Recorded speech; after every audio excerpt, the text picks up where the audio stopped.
We're going. All right, we're on the internet. Welcome back to Rime of the Frostmaiden. It is currently session 19. Thanks for coming, everybody. Everyone being here as six adults, we all get a point of inspiration. Woot. If you need to take a break, just holler at your boy. Let's get this group pick. Everyone, give me a big old smile.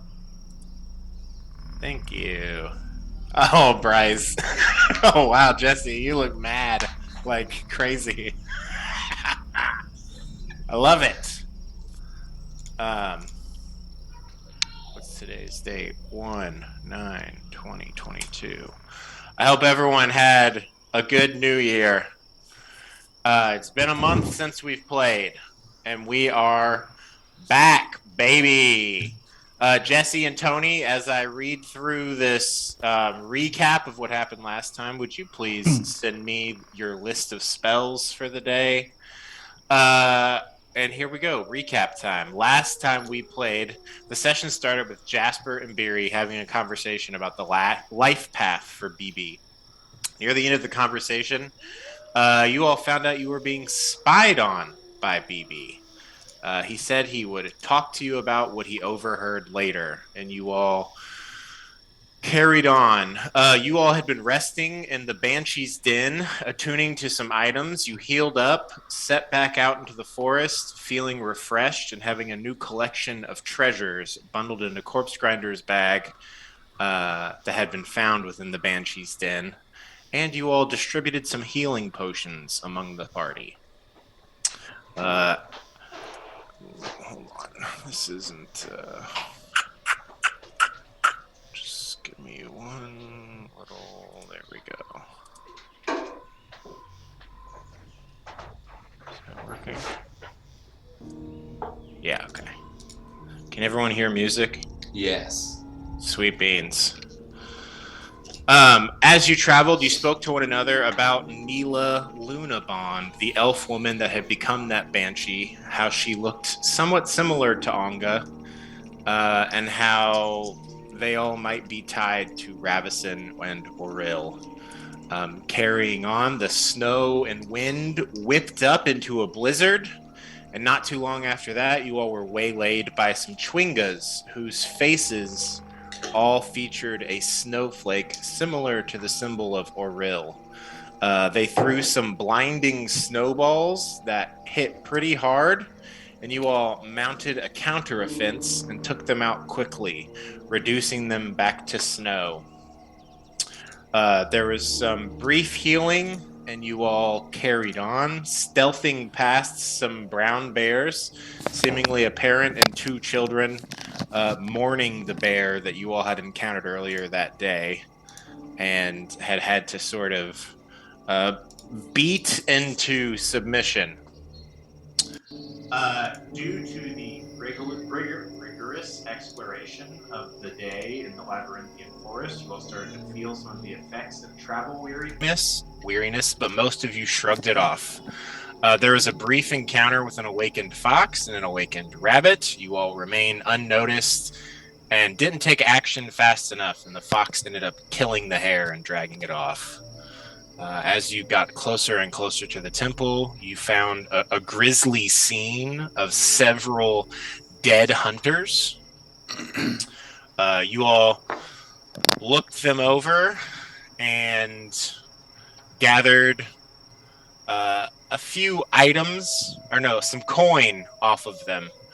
You also figured out that they had been killed by a moose from the injuries.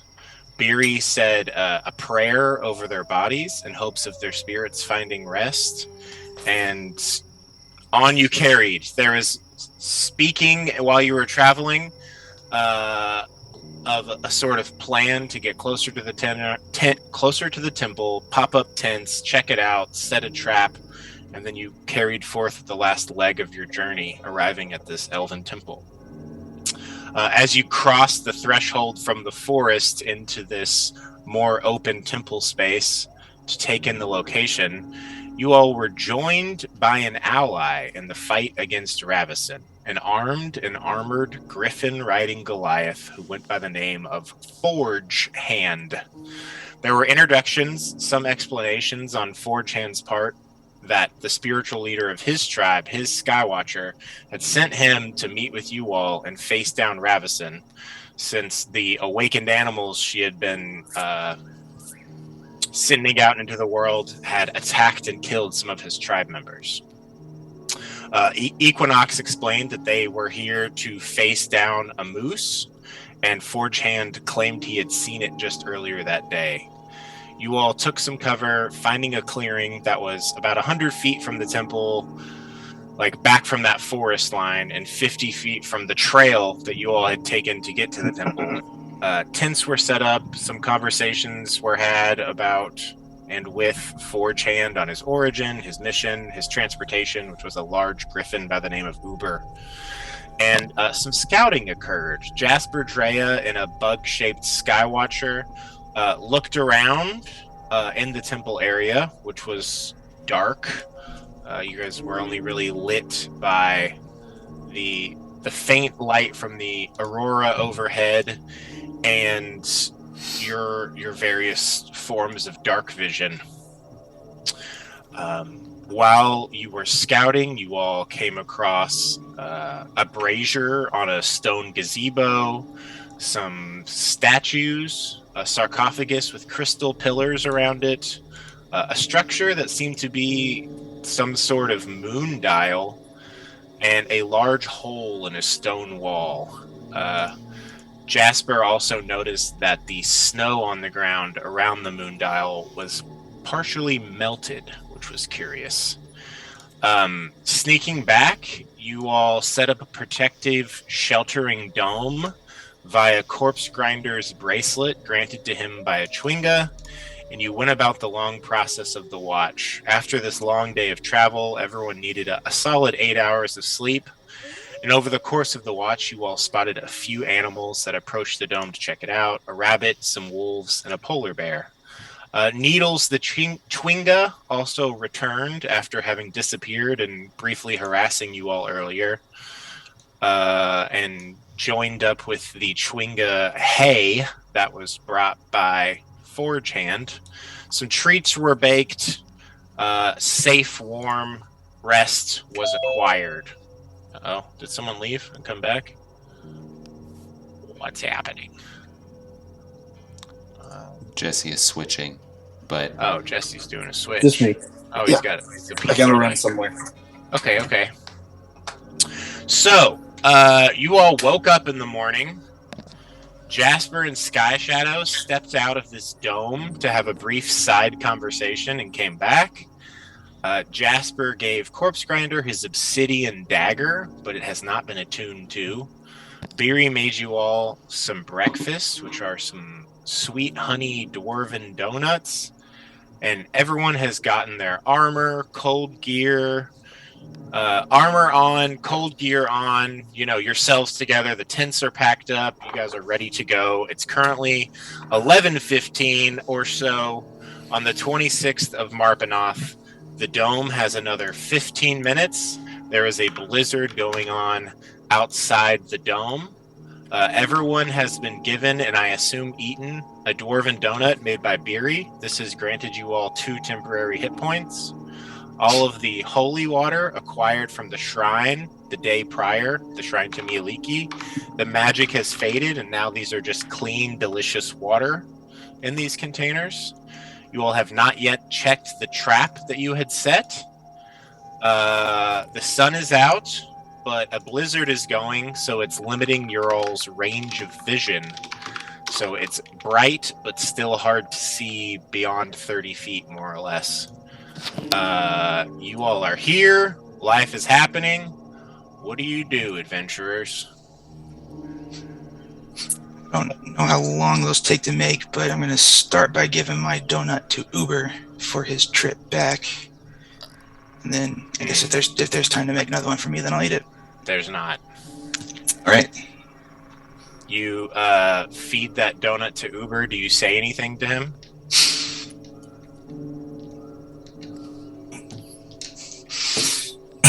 All right, well, you got me here safe. Thanks for all your hard work, but you need to go back to the tribe.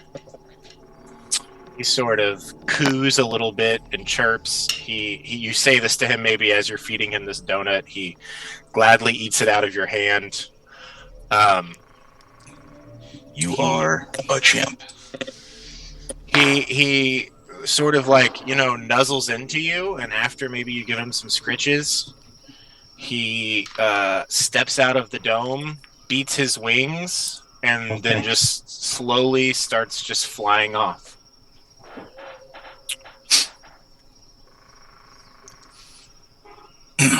What about the rest of you all? I want to go check my trap. Okay.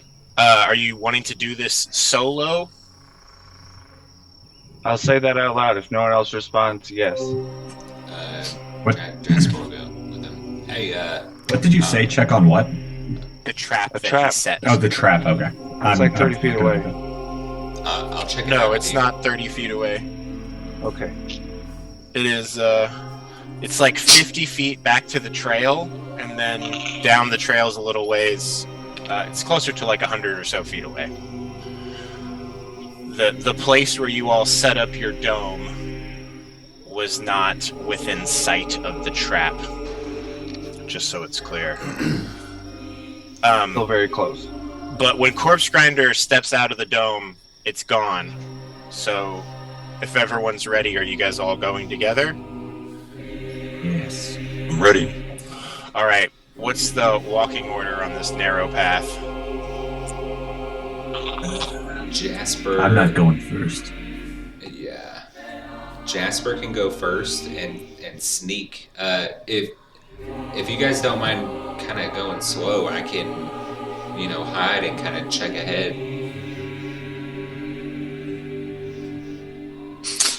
Okay. I can't. I can't hide. You're gonna go off by yourself. That goes well usually, right, I mean, Jasper? 30 feet ahead and seeing 30 feet ahead of that. I mean, we don't have to, but we can just go. It sounds like you're going to be leading the way. Who's going to be behind Jasper? I will. Okay. Then I'll go next. All right. Be towards the back. I'll probably be towards the back as well. I'm just gonna be like, everybody's walking, and I'm just kind of like, no, go over here. I think BB offers to go with you, Jasper. Okay. Do you allow him to do so? Sure, bud. If you, I'll still be ahead of you, but you can come with me. Cool. Andrea's going to be behind 4chan, but in front of Beery, with Skywatcher holding up the very rear. Okay, so you go down this narrow, recently made trail to the main path that you all took to get here. As you step out on this trail, you come to a fork, left back the way you came, right towards the temple. You turn right, going towards where the trap was. Are there any moose tracks, like fresher moose tracks? Roll a perception check. What is that? 13. With all of the snow from the blizzard, you do not see any recent moose tracks right here. Okay. I will say during this blizzard, the howling winds limit your hearing to a range of 100 feet, and ranged attack rolls would have disadvantage. You have disadvantage on perception checks that rely on hearing. Wind extinguishes open flames, as well as fog, tracks made in the snow, and it makes flying difficult. visibility is reduced to 30 feet. And does everyone have their goggles on? Yes. For sure. Cool. Then that you are not impacted by the blowing snows touching your eyeballs. Jasper, you stride forward on this path, trying to get to where the trap was, and I need you to make a dexterity saving throw. I know you're walking onto the trap. Okay. 22. Okay. Jasper strides forward, walking into just seemingly normal path, and you hear it and feel it before it goes off. There is a rope that comes up from the snow, and it's going to bind itself around your ankle, and you fully just step back, and it flies up into the air, just hanging there. What do you all do? Jasper says, "Everybody duck," and then he'll kind of try to hide and just look out and see if anybody's watching this trap or if it's just like a hunter trap. Roll a perception check. Not good. Like 8. You don't see anyone in the midst of this blizzard and everything else going on.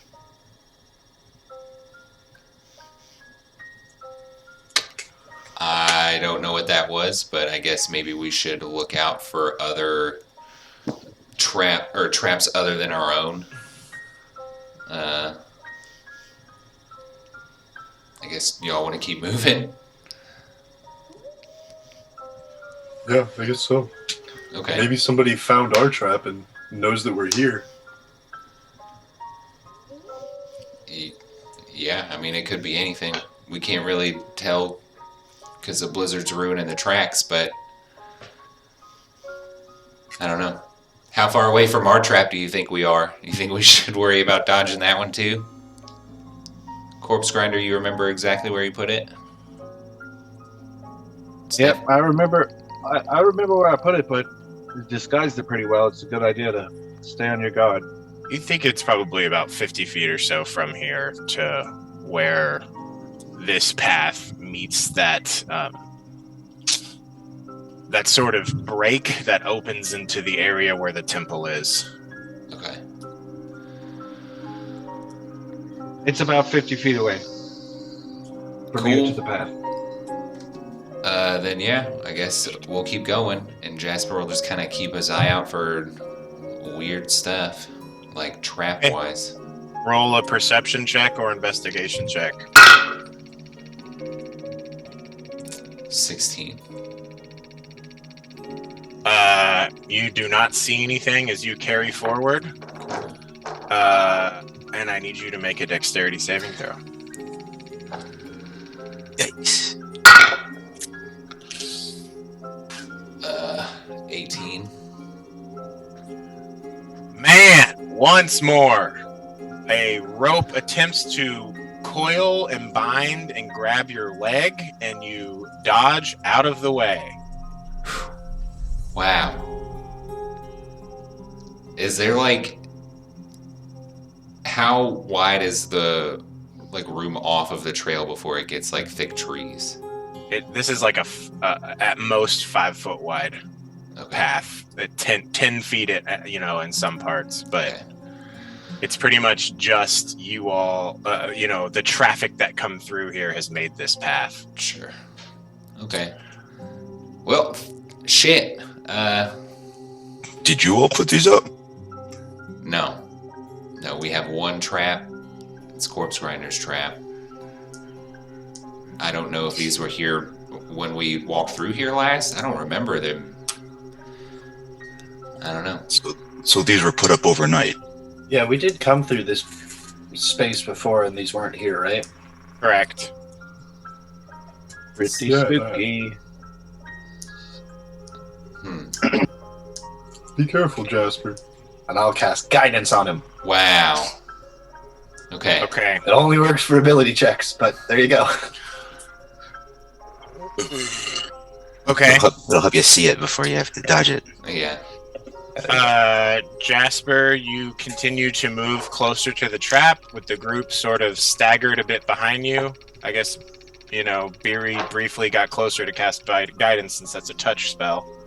Yeah, just run past everybody. And Jasper, as you take another step forward, I need you to make another perception check. And you can add guidance to this. 24. You spot another one of these rings of rope on the ground. Is it even covered with snow? It is covered in snow, Okay. but you are able to see the patterns. Okay. Well, Jasper will slowly approach and try to disarm this trap. As you step forward and your vision of the blizzard extends a bit, you see a 15-foot tall white moose covered in dry blood with skin that looks like white bark, and I need everyone to roll for initiative. Well, fuck. We just got right in there. God. Did you use guidance on that perception check? Because if not, you could use it on initiative. I did. I did. Just rolled a natural 20 there, so. Nice. Wow. Do you need to know the total still? Yes. 22. What's your dexterity? 14 it's plus 2. Okay.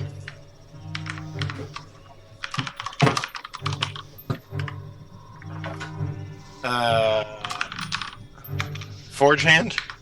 I got a 5. All right. Corpse grinder. 14. I also got 14. Jasper. Okay. Beery. I got a 6. And can you roll for BB? Oh, yes. Oh, yes. Oh yeah, BB. Yeah, baby! Pulling up those stats. Do. He got a 17. Cool. All right. So you all step forward. Jasper sees this moose and pauses for a second. Time slows down. And further north, you all hear a female voice say, when I heard Neela scream twice, I was surprised. Surprised none of you were dead. No matter, my sister shall reform and come back to haunt this wood further soon enough. And, as you all go here, two familiar Twingas, Hay and Needles, who had left earlier once the blizzard started, pop out of the, snow, ice, shrubberies, raise their hands, and two snowballs form. And Are they still at disadvantage? Yeah.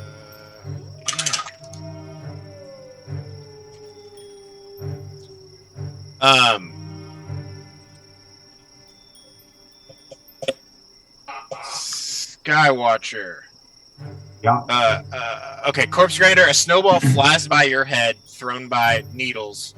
And Corpse Grinder, you see this other Chwinga form a ball and then throw it and hit you in the face. Oh jeez, come on. What's going on with my fingies tonight? Corpse Grinder, you take 4 bludgeoning damage and 2 cold damage, but because you have resistance, that goes down in half. And Skywatcher, it's your turn. Okay, I'm going to. How far away is this moose? Does it look like it's noticed us? It is about to charge forward into Jasper, Okay, gotcha. and you can't even see it because your range of vision is 30 feet. So what, that doesn't make sense. How the fuck do I have first initiative then?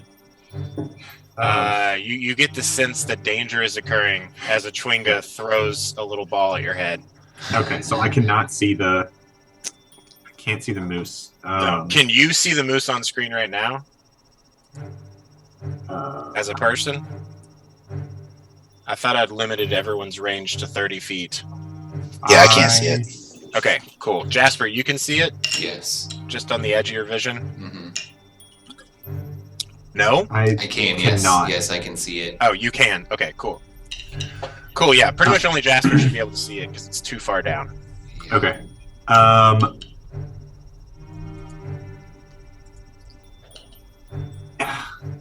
So it's just the Chwingas that I'm aware of? That's what you see.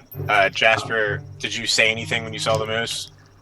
I was gonna try to telepathically say something, but if that takes like an action, then it's fine. I'll probably just let's see.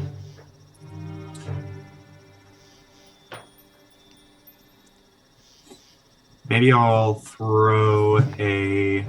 So the Chwingas are attacking, like they're clearly attacking. They're throwing snowballs at you all again, which matches the pattern of the ones you saw yesterday. The day before, Needles the Chwinga during the blizzard threw snowballs at you all, and then once the blizzard faded, it seemed to calm down and come back to the group. This looks to be both of those Chwingas that are your all's, somewhat friends, and they're attacking the group. I'm going to throw a fireball. The produce flame. Produce flame? At which one, hay or needles? I'm going to go with the one on the left, whichever one that is. From my the left is hay. Okay, then at hay. All right, roll an attack roll.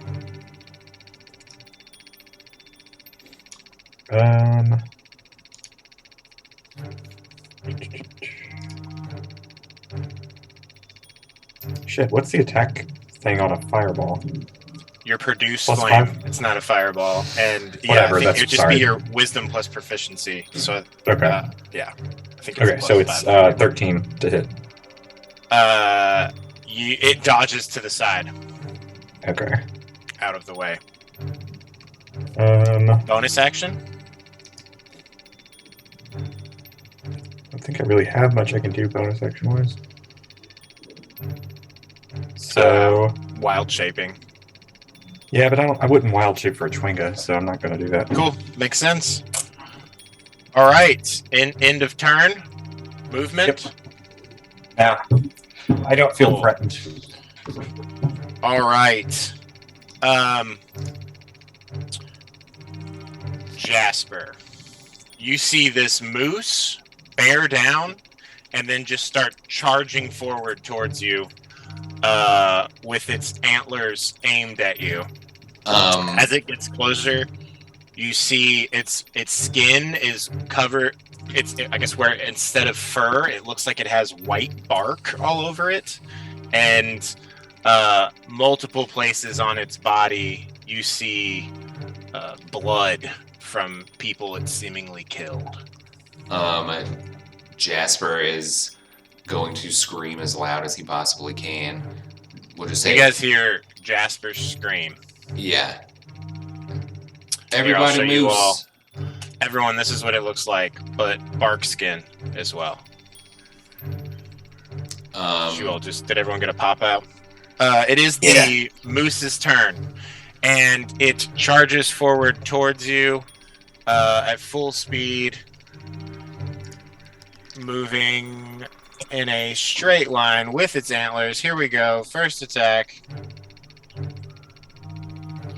And as it charges forward, oh, god damn it! I need to just get rid of this button. Go away.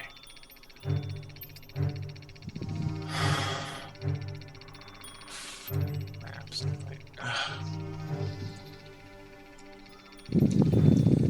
Okay, first attack. Jasper, what's your AC? 15. Can I pull my parrying dagger? Not as a reaction, so no. Yeah, I was gonna say you have to like have that out in your hand, right? Yeah. He gets a 16 to hit, which hits. As he is charging, the momentum of his movement carries with him, and he's gonna do some extra charging damage as he hits you.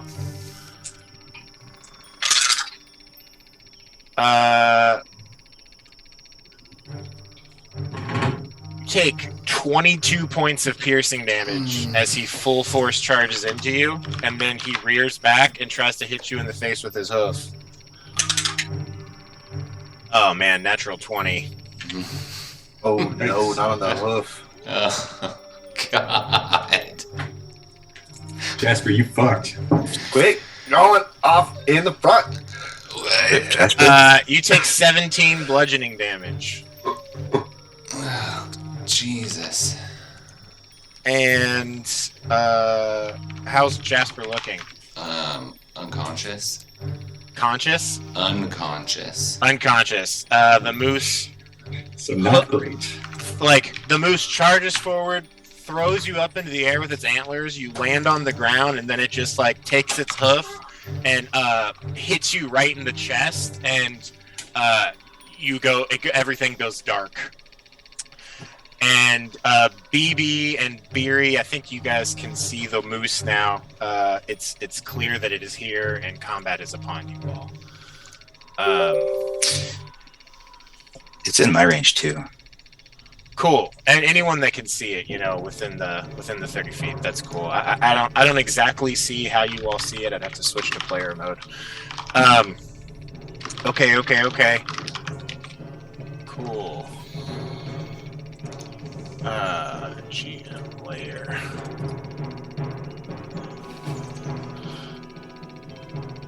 You all also see from the ice around you all a number of methods that have been blending in with the ice and snow make themselves seen, and they're going to move in to attack. One comes up behind Drea. This one's going to come over to Skywalker. This one flies over to Beery. This one flies over to BB. Method attack. Okay. First Drea. That is a miss on Drea. Oh, you know what? No, they all just come up to you all and just they all breathe out this frost breath onto the group. This is a 15-foot cone. Forge Hand, I need you to make 2 dex saves.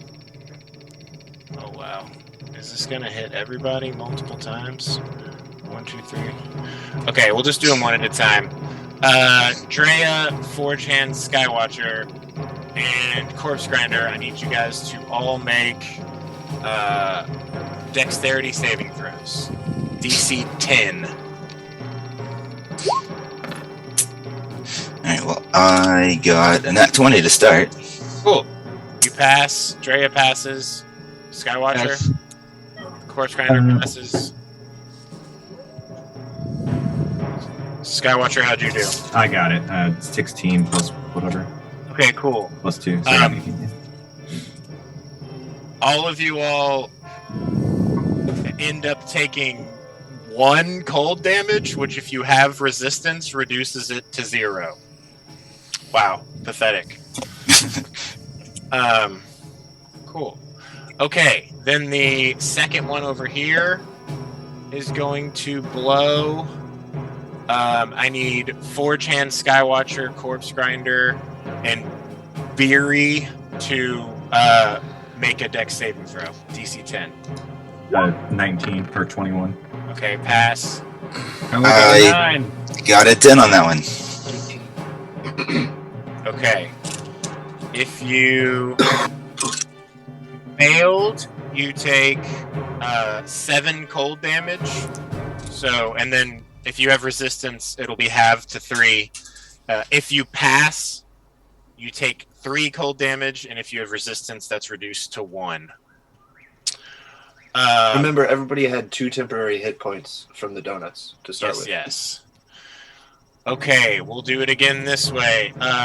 Forge Hand, Corpse Grinder, Beery, and BB all need to make. Actually, that can get. It's gonna go out. Skywatcher 2. I need Skywatcher, Forge Hand, Corpse Grinder, Beery, and BB to all make DC 10 dex saves. I got that one. Okay? Got that one too. Beery succeeded. BB. Come on. Yes, succeeded. He rolled a 7 on the dice, but has a +6. This is what the creatures that burst out of the woods and attack you all look like, these ice methods. Okay. If you failed that save, you take 4 cold damage. If you passed, you take 2, and if you pass and have resistance, you end up taking 1 cold damage. Wow, these are pitiful. Okay, and then the last one is going to hit Forge Hand, Corpse Grinder, Beery, and BB. And then that's all from the methods. Beery and BB both succeed. I passed that one again. Okay. Okay. What was the damage for the pass on the last one? On the last one, if you passed and you have resistance, you ended up only taking 1. Okay, on this last one, if you passed, you take 2 cold damage, and if you passed and have resistance, you take 1. I don't think anyone failed, right? Right. Okay. Cool. So yeah, this moose comes up, charges up, throw Jasper into the air, knocks him down. 4 ice methods burst out from hiding and come up, and just all of them open their mouths and just breathe cold onto you all. But you all are doing real well so far. Drea is up, Most of us. and they say, "Fuck! Jasper's down!" And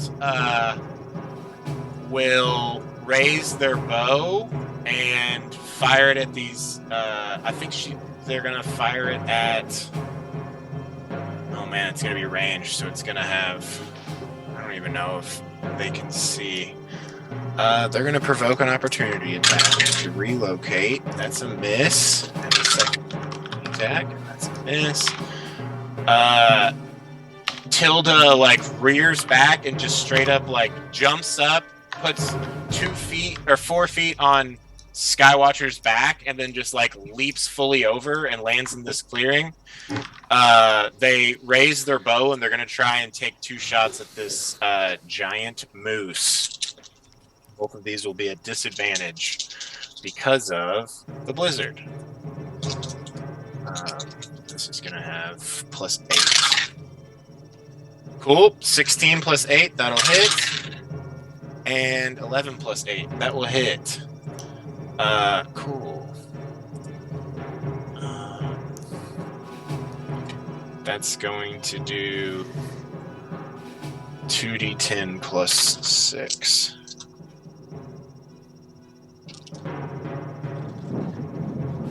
Six, 18.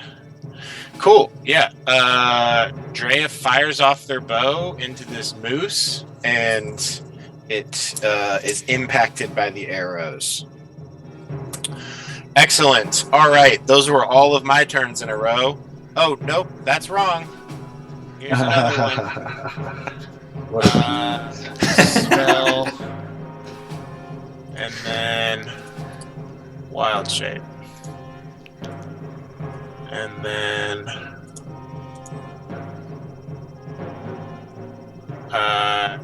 You all see a second moose to the north. I would say maybe Skywatcher can see it. I'm not sure if you even go that far. It looks fairly similar in size to the other moose, but it is extra furry and feral looking. Its horns have a bit of a sharper point. And you see on its chest, over where like its heart would be as a moose, there is a large like frostbitten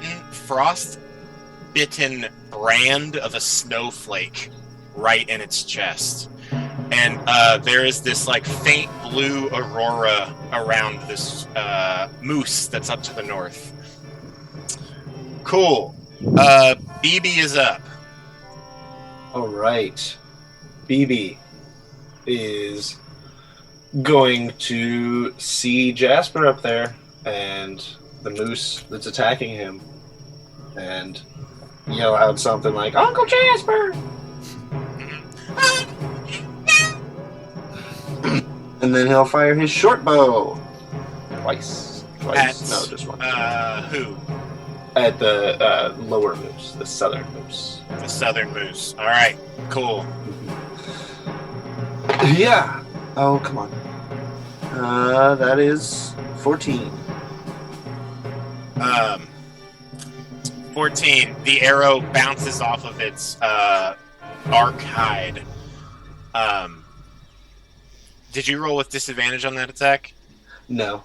Okay, the blizzard's raging. Regardless, you missed. Bonus action?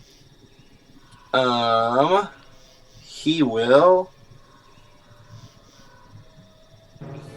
Who needs help? Jasper. He will, I guess, run up to Jasper and use the help bonus action for whatever Jasper needs. Does he have a potion? I don't know if you all gave him one. It is on his character sheet that he has a minor potion of healing. Okay, I think he would do that with his bonus action. I'm gonna allow that. I'm gonna allow that since he's got that sidekick bonus action thing. What's the heals on that? Minor would be 1d4. Cool. Oh, nice! I rolled a 4. So 5 hit points, right? 5 hit points. Jasper, you come back to consciousness as BB is over top of you. And I need BB to make a dexterity saving throw. Oh boy. Yeah. 24. Cool. He dodges this trap that goes off as he steps into it. Ooh. Cool. Those snares are useless. And Jasper, you're up. You're back to consciousness. Get the fuck out of here.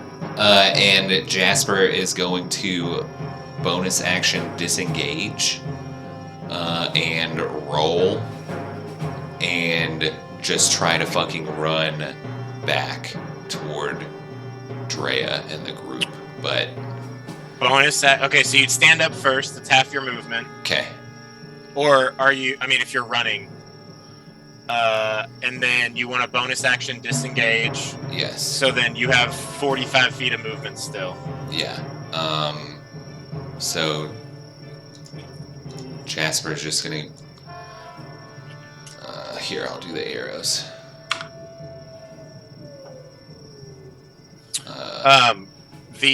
As BB ran away, though, one of the ice methods did swing on him and get a nat 20. Oh no. Ooh. Which is a bummer. He takes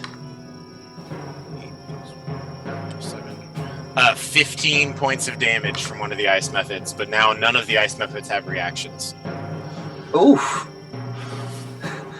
He's hurt. Yeah.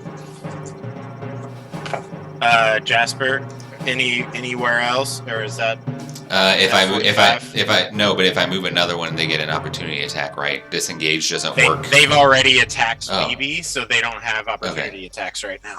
Cool. This is And disengage lasts for the rest of the turn. It does. Disengage is turn long.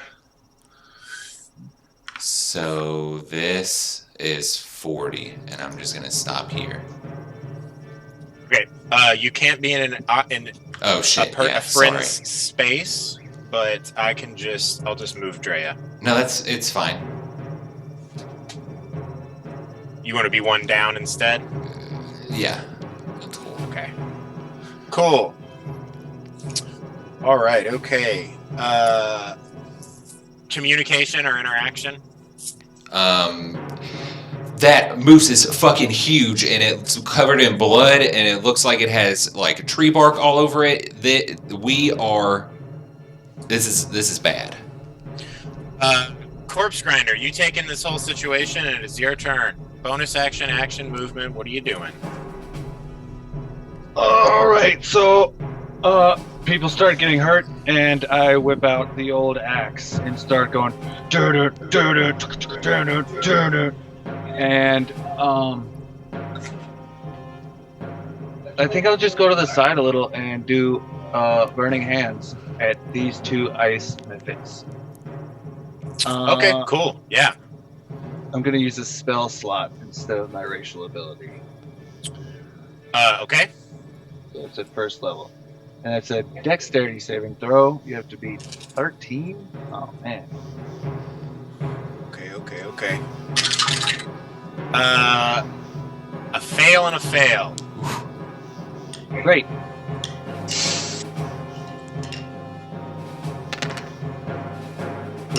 Decent rolls. 8 damage. 8 damage, and these things are vulnerable to fire. As you raise your hands and this plume of flame comes out, both of them melt a lot.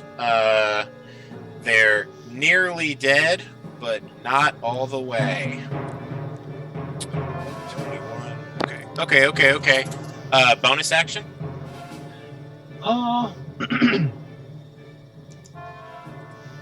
I guess. Yeah, bonus action I'll give.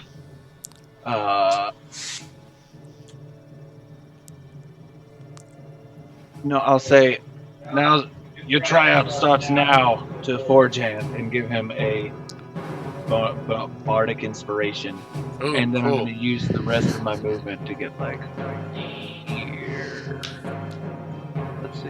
1, 2, 3, 4, 5, 6. Yeah, I think I can get there. Is that cool?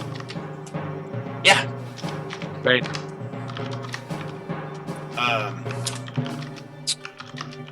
Excellente. All right. Beery, what are you doing? Okay. So, seeing everybody getting hurt real bad, Beery is certainly concerned for her friends, and she's got that new staff that she found in hand. Question, real quick. Well, I guess I'll question in a second. She's gonna slam the staff on the ground and say,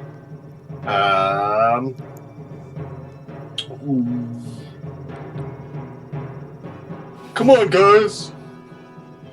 Feel better. and I don't know, and butterflies just shoot up out of the top of it as she casts Healing Spirit, and she is going to summon it on Jasper, like in his space. Healing Spirit. Whoa. A butterfly. So the Tell spell me about says, that. whenever you or a creature you can see moves into the spirit space for the first time on a turn or starts its turn there, you can cause the spirit to restore 1d6 hit points to that creature. No action required. I can do that 5 times, and can't do it to the constructs or undead. But Okay. my question is, enters moves into the spirit space for the first time on a turn. Does that include when I summon it? Does it say when it moves into the space? Whenever you or a creature you can see moves into the spirit space. Yeah, I think it would just have to be. Actually, sure. Fuck it. Yeah, we'll say one of the 5 uses is right up front. I don't care. That's fine. Go ahead and roll the healing. Cool. Jasper, you get 5 hit points because it adds +2 from the stat. Sick. Jasper, this little butterfly, or is it like a bunch of butterflies? Yeah, just like a little swarm of butterflies. Come over and gives you a little kiss. And it's a healing, sweet kiss. The best of the kisses of the butterflies.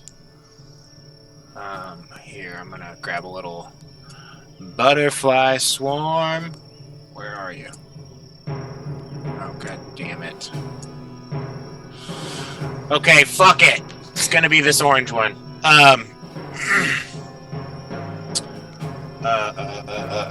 Anything else, Beery? Yes, that was just my bonus action. For my action, I am going to grab my runestone and say, "We can do this, guys!" and cast Bless on. Let's do Corpse Grinder, Jasper, and Skywatcher. What's the range on Bless? Actually, hold on.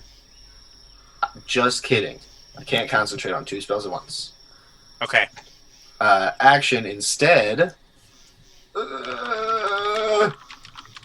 Instead, I will cast Eldath's Aurora at this one to the south, and I will yell out, "You're the one who killed Charles's friend Chuck!" And then we got Aurora at that boy.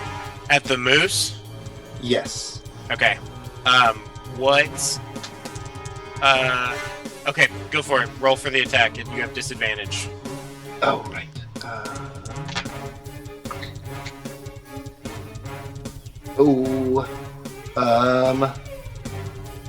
16. 16.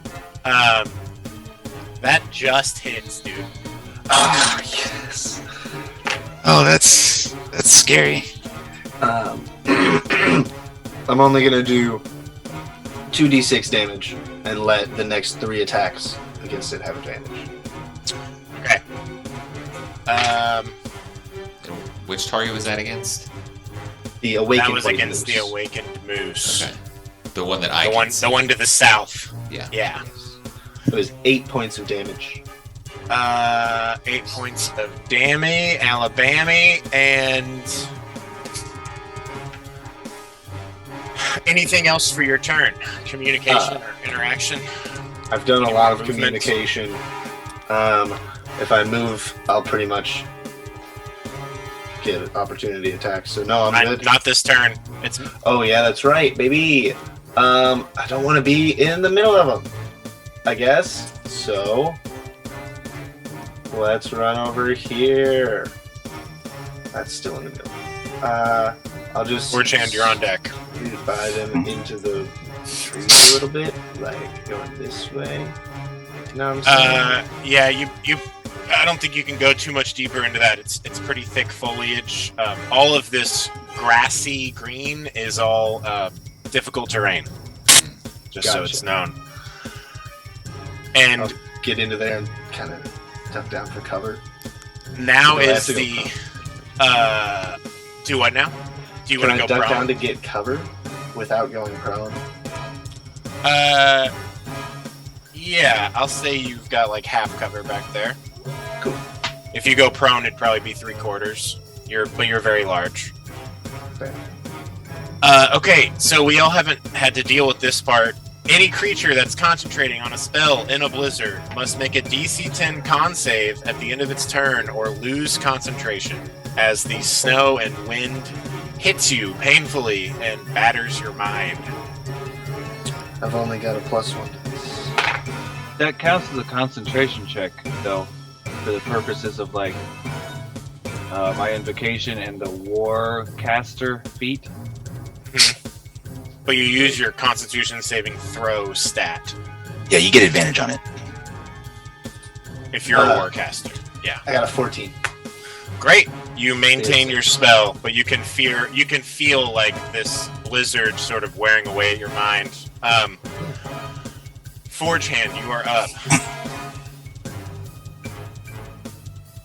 Okay, I'm gonna make my way down towards the moose, and just on my way past, I'm gonna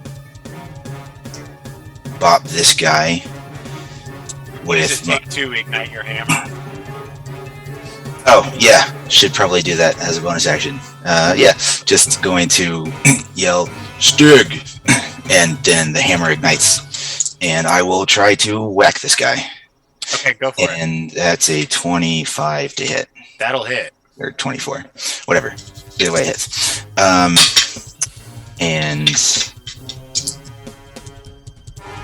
really shitty damage roll. Roll the 9. damage separately. Actually, you know what? It's bludgeoning and fire, right? Yeah. It's got vulnerability to both, so roll them together and then double it. Okay. 5 fire, 8 bludgeoning. So 10 fire and 16 bludgeoning. Yeah. Okay, so here's what happens. But there's another thing. I'm able to push it 5 feet. Can I push it away from me before it explodes? How does the push work?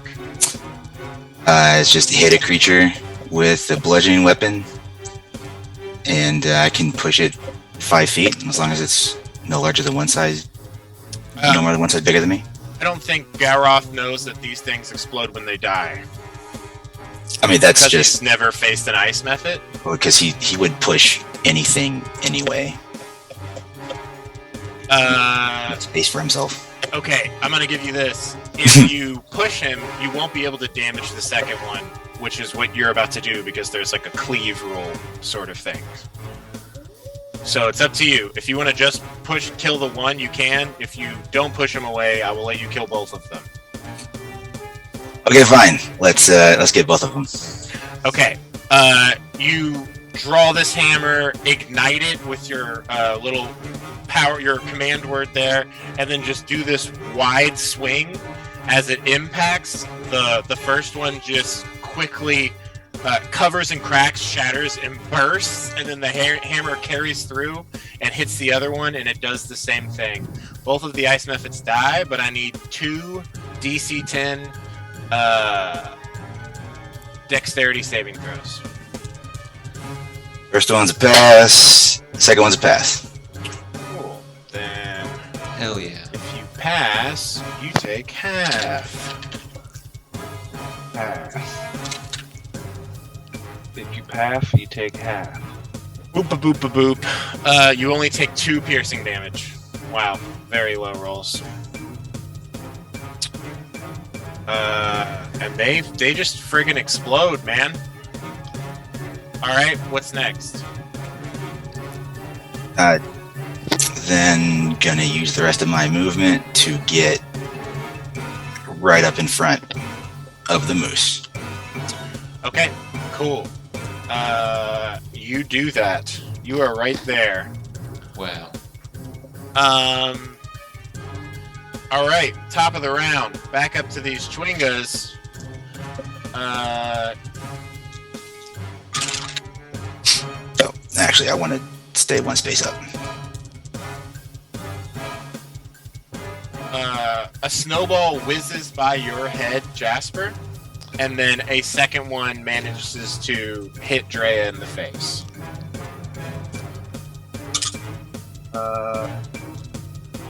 For just a minor amount of damage. Cool. Skywatcher, you're up. There is a lot of danger going on now. What do you There's a do? lot of danger. I am going to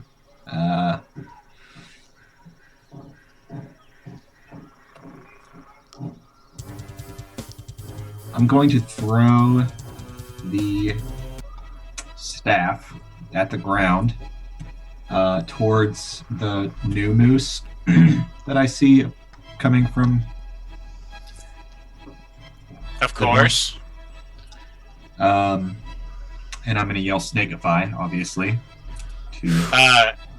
What is the range on that throwing? 10 feet? Can you do a wanna say- ping where you're throwing I it? think it's 10 feet, I believe. Yeah. Let's see. So it's going to be... Let's try with a python. I always look at the wrong word. 10 feet of you. Am I pinging right? I don't know what I'm doing. You just hold the button. Oh. Wait, I'm probably not going to make it down there. Okay, cool. That's much more reasonable. that one, I didn't ping that. I didn't ping the first one. Excellent. I need you to make 2 dexterity saving throws the moment he comes into existence as 2 traps go off. All right. And to be for Jormungandr. Gotcha. Well, they're both 17s without adding anything. Wild. Pass. Wild! Yes! Both of the snares go off, and he just fully like wriggles and writhes out of the way. Way to Wild. go. Totally ineffective. Total shit. Okay. Good thing Fit is in there. Oh shit! I'm That- sorry. Wait. No, never mind. Nothing. That's your action to summon him. Bonus action or movement?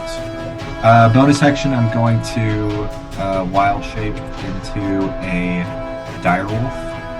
Great.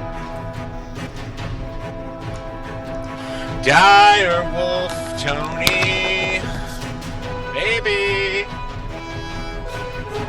I'm just gonna put this dude just on a different layer. I can't. That just fucked up my vision. Yes, I will fix this. Okay. Dynamic lighting on. Field vision. 30 feet. Save. Can you see now? No. Okay. I don't know if it hasn't updated, but it's not. It's going like to the right, but it's not. I can't see the same stuff that I could see before. Oh, you know what? It's probably because you're in a blockade. Is that any better? I mean, so I can. Okay, I can see the moose, but it's like lighter for some reason. I mean, it's like Yeah, it's not there's a bright. glow coming off of the moose. Okay, so I guess I can still see them. I don't know. It's just weird because it's showing like everything down to like the south and east of me. I could see fine, and then up north I Oh, couldn't you know really what? see. Is it Jormungandr I blocking it? messed this up. I did something dumb. Is that back to normal?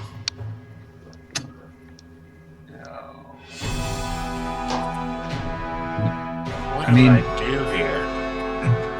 God damn it! Fucking shit! And you Can you look see at the the settings BBCs? on Skywatcher or Sky. Skywatcher. Yeah, that's what I'm doing. All right, let's Would- take a brief little pause while I get this technical error fixed. Okay. Would Jormungandr be blocking me? Is that a thing in the dynamic lighting? Although he was out before. I don't know. I'm confused. I think the problem is that we're like I should not be able to see up there. I should not be able to see Jormungandr and the other moose, but I can. But they're dimmer. But I can just not look at it if that'll help the game move along. Well, he said he's And- glowing, so that makes some sense. The moose is glowing. The moose is glowing. I really thought I had this figured out. The moose is glowing. There's the moose to the north is glowing. The moose to the south is not. What it looked like to me a second ago was I could see just the edge of the moose, like clearly, and then I could see the glow behind him. But now the glow is coming all Can the you way up see to him? Jormungandr. Now? Now there's like black, a little bit of. Do you want me to like screenshot it and show you what it looks like? Or or share my screen or something. This is so fucking frustrating. So we're all getting 30-foot radius of clear picture, but then we're getting a faded view of everyone else's vision. Okay. I guess that's approximately right. But like my 30 feet of vision is not right, for sure, because it's not going up at all. Like it's dark right around where the wolf is right now. Did you give me permission to see what the wolf can see? Give me just a second. We're just gonna full on pause if you want to pause the stream, Bryce. This is frustrating.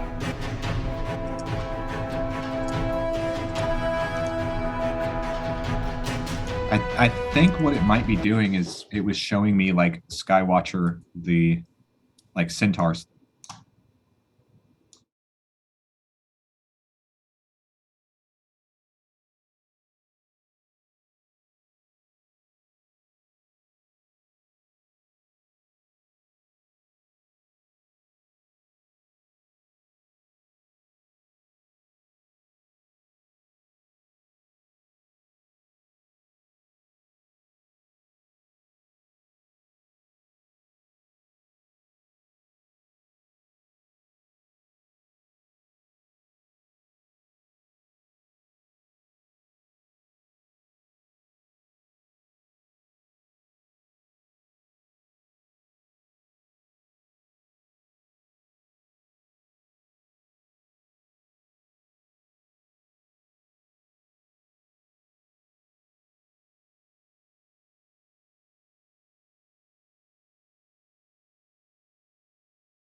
For the Python.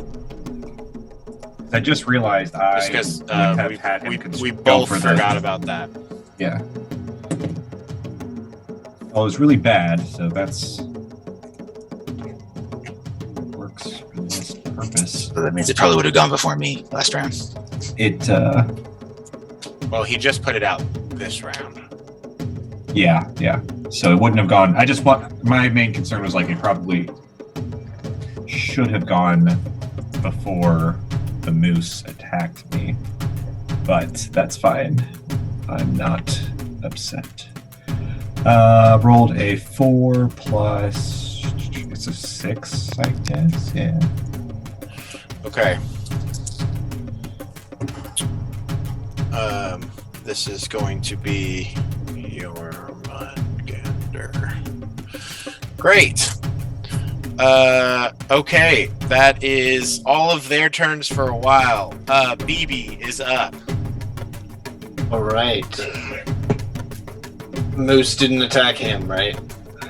The moose went for the larger target. Ha! Stupid moose. He will. Does he have? Yes, nimble escape. He will take the disengage bonus action. Excellent. Where's he going? North. Okay. Full speed. He's got like 25 or 30. 30, yeah. 10, 20. Maybe not all the way. He'll just get up here with the other ranged folk. That sounds like a good idea. And then he will shoot that Chwinga that's directly to the north of him. Okay, roll an attack. Okay. Disadvantage still, yeah? Yes.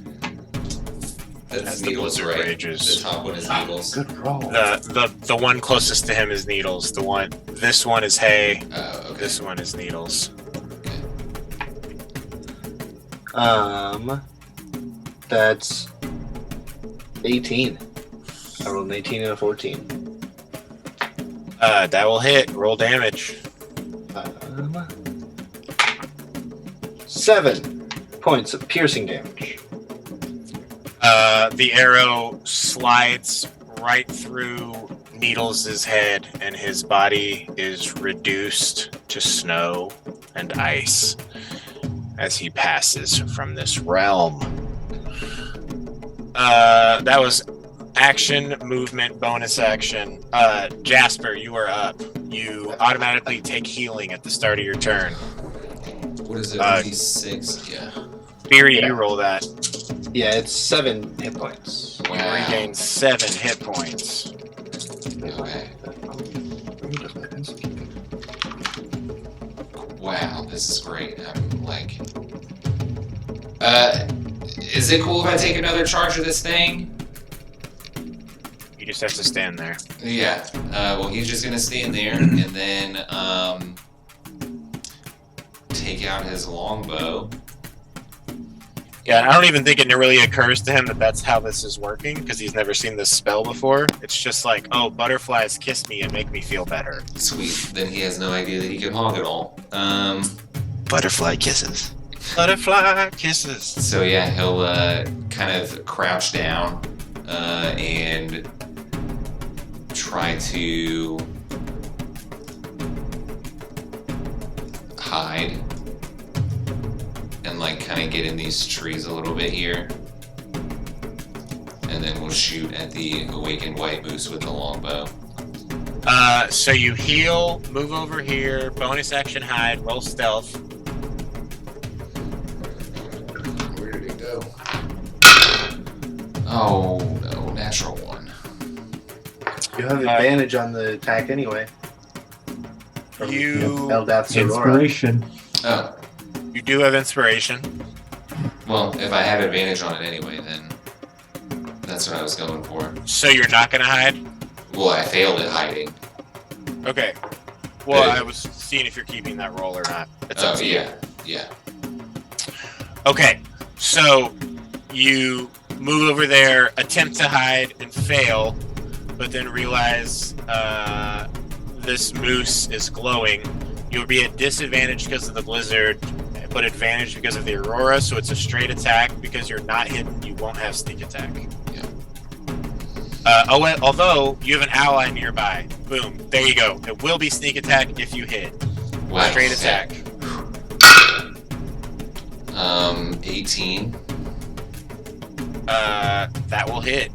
Roll damage with sneak attack.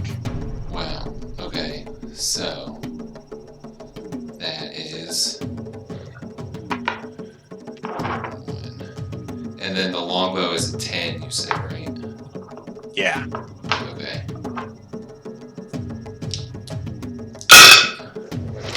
Uh, 12 damage. Excellent. You fire an arrow into this beast from your longbow.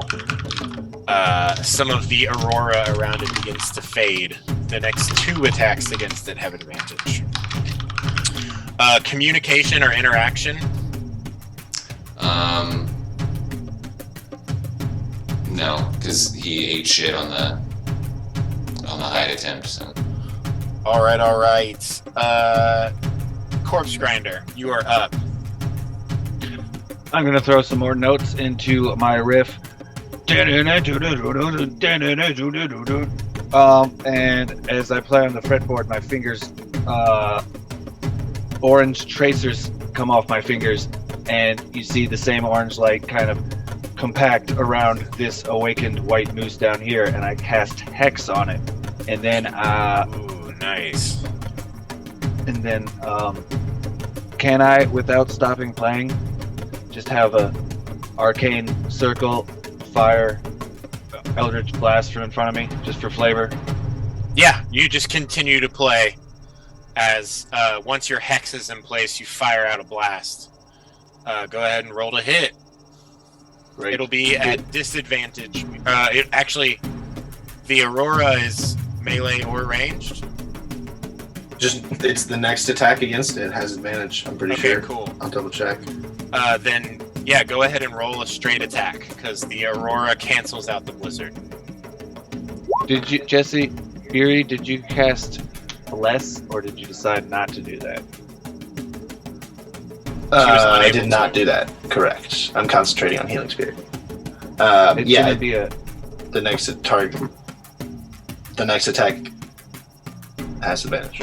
Doesn't say specifically. Which means it's all of them. Mhm. I got a 20 total. That'll hit. Roll a d10 and a d6. And add that mod, I'm pretty sure. Yep. Nasty. 3.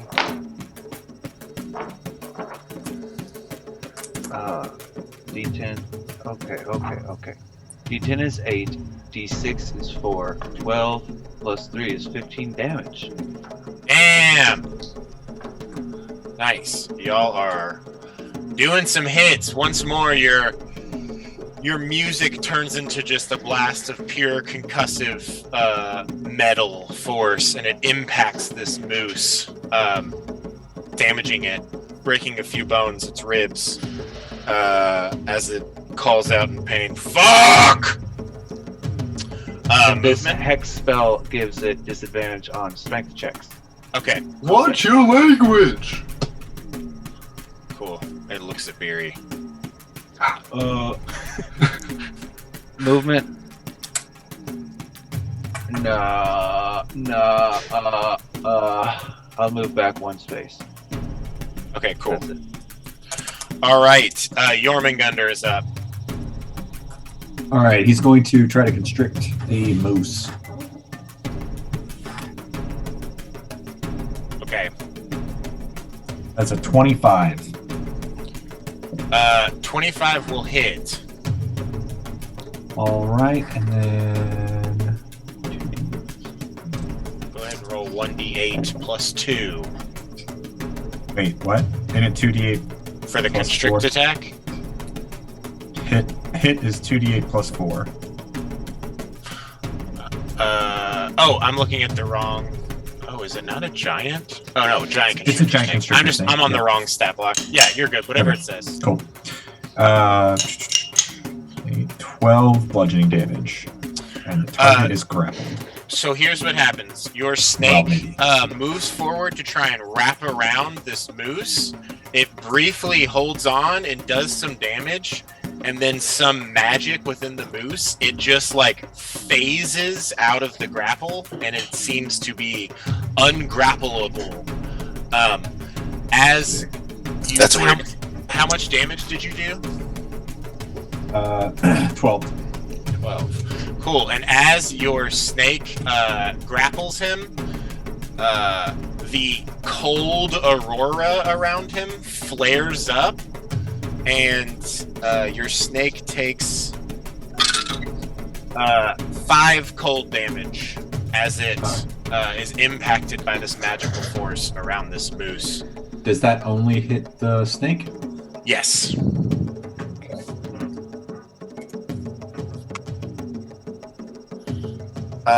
Okay. That was Jormungandr's action. Does he want to move anywhere? Yeah, I would say he's going to get the fuck out of there. He can't constrict.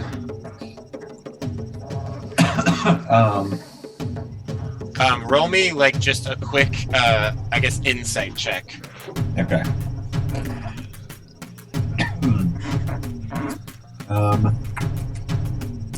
16, but what's his insight be? What is that under?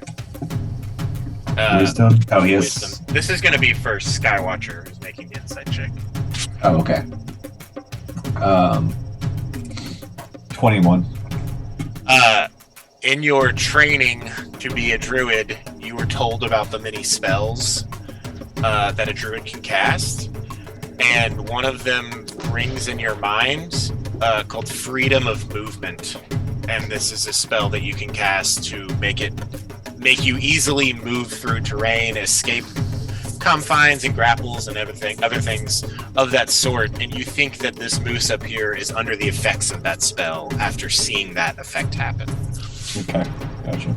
Your insight is because you are also a druid. Okay. Where's he moving to? I think he's going to.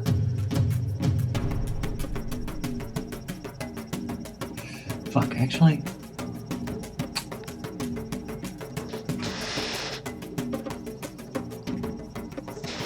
Never mind. I don't think it's not going to move. because all the closest enemies are right there also. So Cool. Beery, you're up. 4chan, you're on deck. Okay. After I scold the moose for his language, I will say, You know what? For that, you get a spanking. and I will cast Spiritual Weapon and summon a wooden spoon right behind him and whap him in the behind. Classic. Behind. And that has advantage from the spell. That's the last attack that gets advantage. And it ends at the end of my turn. Do I have disadvantage from the blizzard? Yeah, so it's just going to be, well, I guess really that's not a, wow, that's a huge fucking spoon. I guess it's not a, It's not a range attack. not a ranged attack, right? Yeah, so I think you aren't impacted by the it is blizzard, a so you have melee spell advantage.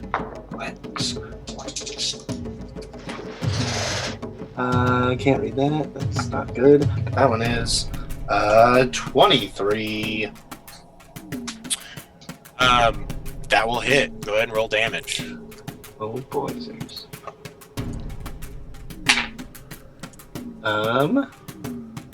7 points of damage.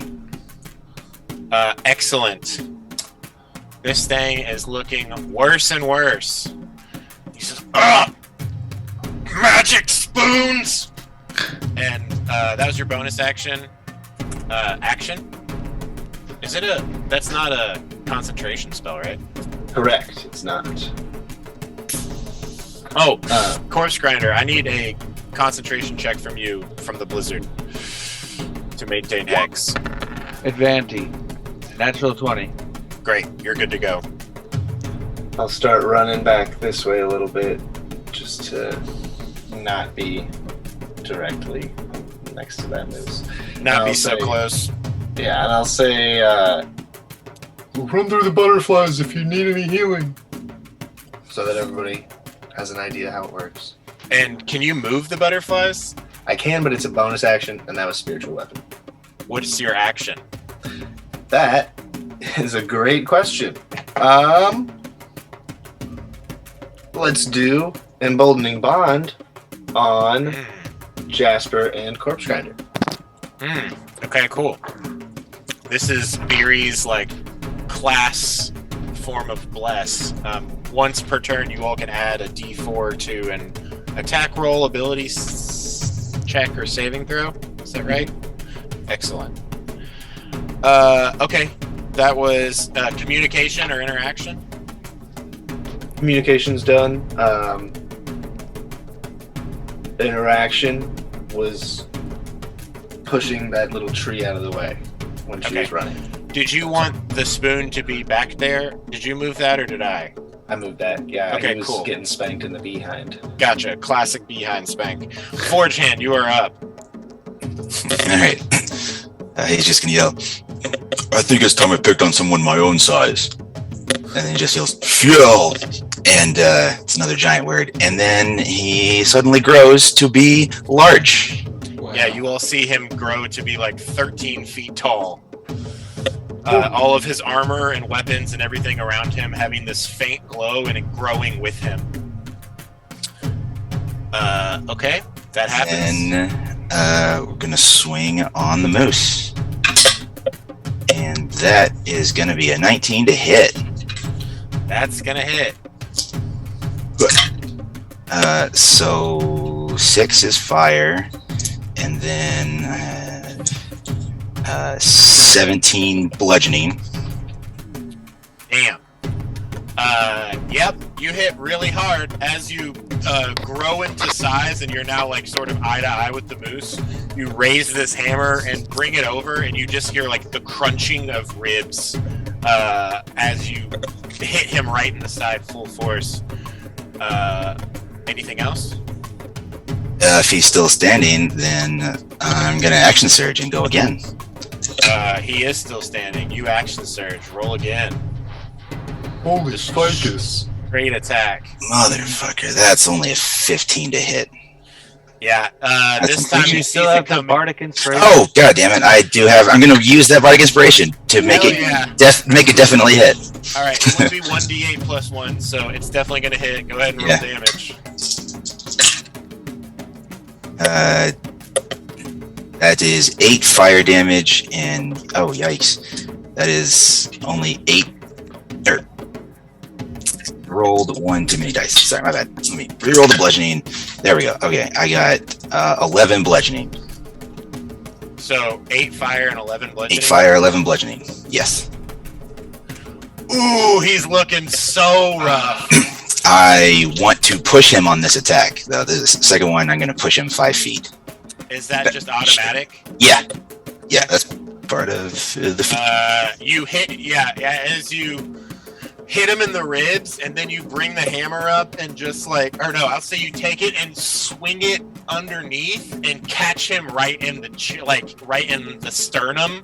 Oh yeah. As it impacts, there's just all the sounds of these bones breaking, and it forcibly staggers back. Come at me. Bonus action? I guess that was to grow large. That's a bonus action, right? Yeah. Then I'm just gonna back up a step and just yell, "Regroup back up top." Okay, cool. That happens. Chwinga, you all see this one looks over after the one that got shot in the face with an arrow, and it just fades into the background. Oops, nope, I put it on the wrong layer.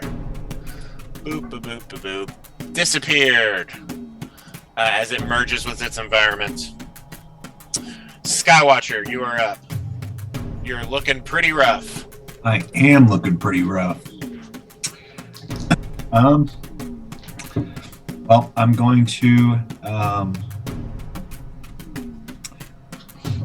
actually, before I do this, I have a question. Does Jormungandr count as a Yes. an ally? Okay. Absolutely. I figured, but I wasn't sure since he's my staff also. It seems. Oh, well, all the more reason why he is an ally. That's true. Okay, I'm going to attack the noose next to me. Bite attack. That is gonna be so bad. I'm going to use. Well, let me know what it is first, because this one does not have the thick bark skin. All right. It is a 12. That hits. Oh. Oh my. Okay, so 2d6 plus 3. It's gonna be 11 piercing damage.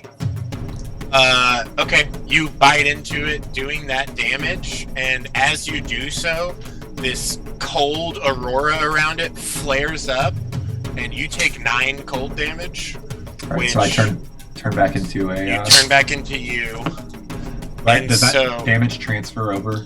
it would. So you only had 1, but Yeah, you so have I- resistance. So you take 4 cold damage. Do I have resistance to cold damage? I thought I did, but I couldn't find it. Yeah, it's part of your. Just write it in your health block. You have it from one of your background things. Token Okay, layer. I shouldn't have taken as much damage as I did then.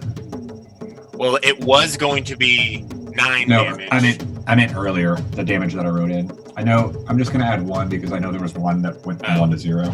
Oh, I But see I'm not what worried you're about the saying. rest of it. It's Okay, fine. cool.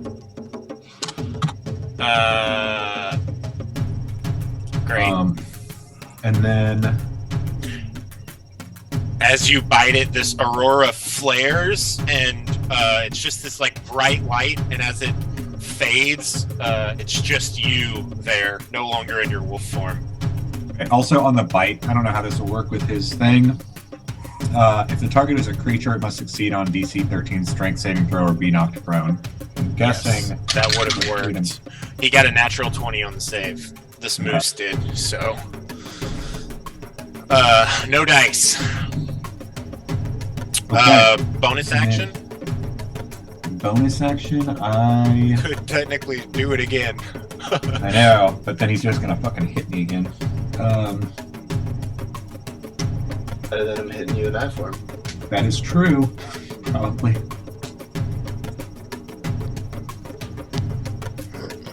Yeah, I'm gonna turn back into a direwolf immediately.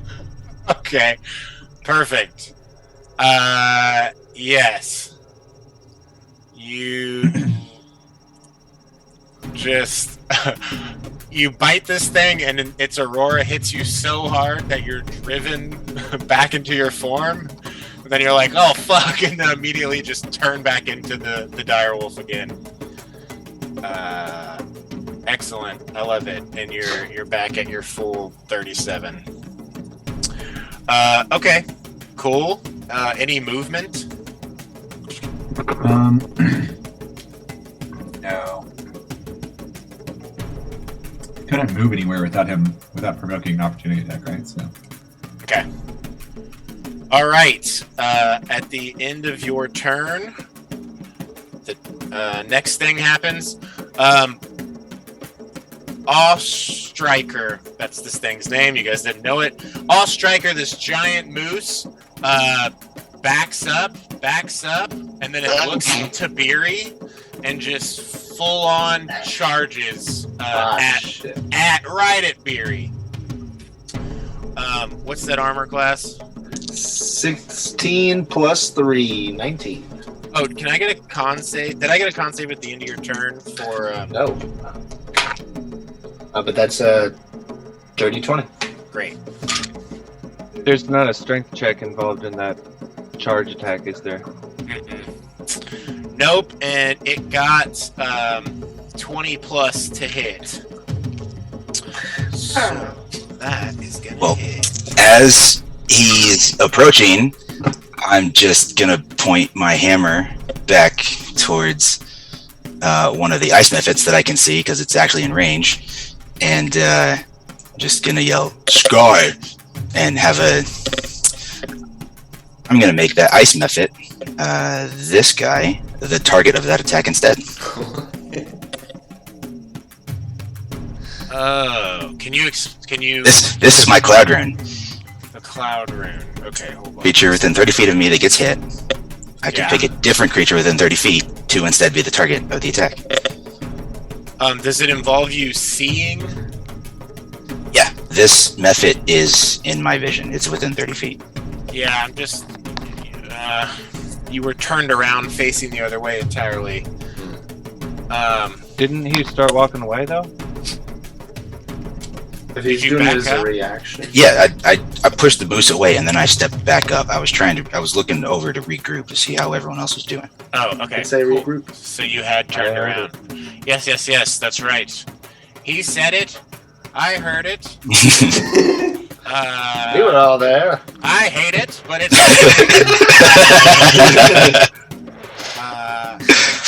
You I can love use it. your reaction to invoke the rune. Choose a different creature within 30 feet of you, the attacker. The chosen creature becomes the target of the attack using the same roll. So it's not like they're doing a swapperoo. It's just transferring the damage. Yeah. Wow. And was it your? You didn't use a reaction or anything to put. I guess you haven't used a reaction since your last turn. Great, cool. All right, you've stumped me. Okay. Well, this little dude's gonna take this full amount of damage, which is 25. This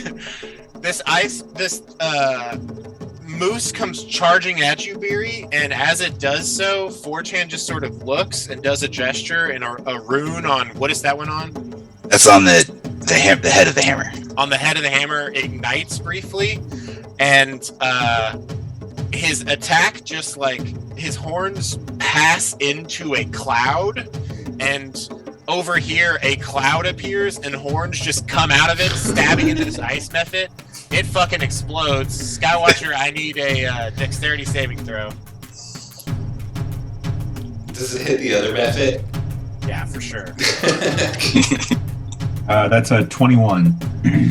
Okay, you all both pass, but as a result, you'll take half of this. You take 1 piercing damage. Nothing. Ouch. And this ice method behind you just suddenly explodes. Nice. Cool I power. said, kick on someone your own size. So cool, love that. It raises back up for its hoof attack, Beery, and it gets a 12. That's not gonna cut it. You block it with your shield after this cloud. Like, you were like, oh fuck, like ready for this. You like had your shield up, like hiding behind it, and then it just hits a cloud. It just like looks confused, and then it raises up and tries to bring its hooves down, and you block the attack entirely with your shield. Sick. Oh jeez, alright. Okay. This method. Let's see what he does. Great. Cool. What's Jormungandr's AC? His is 12.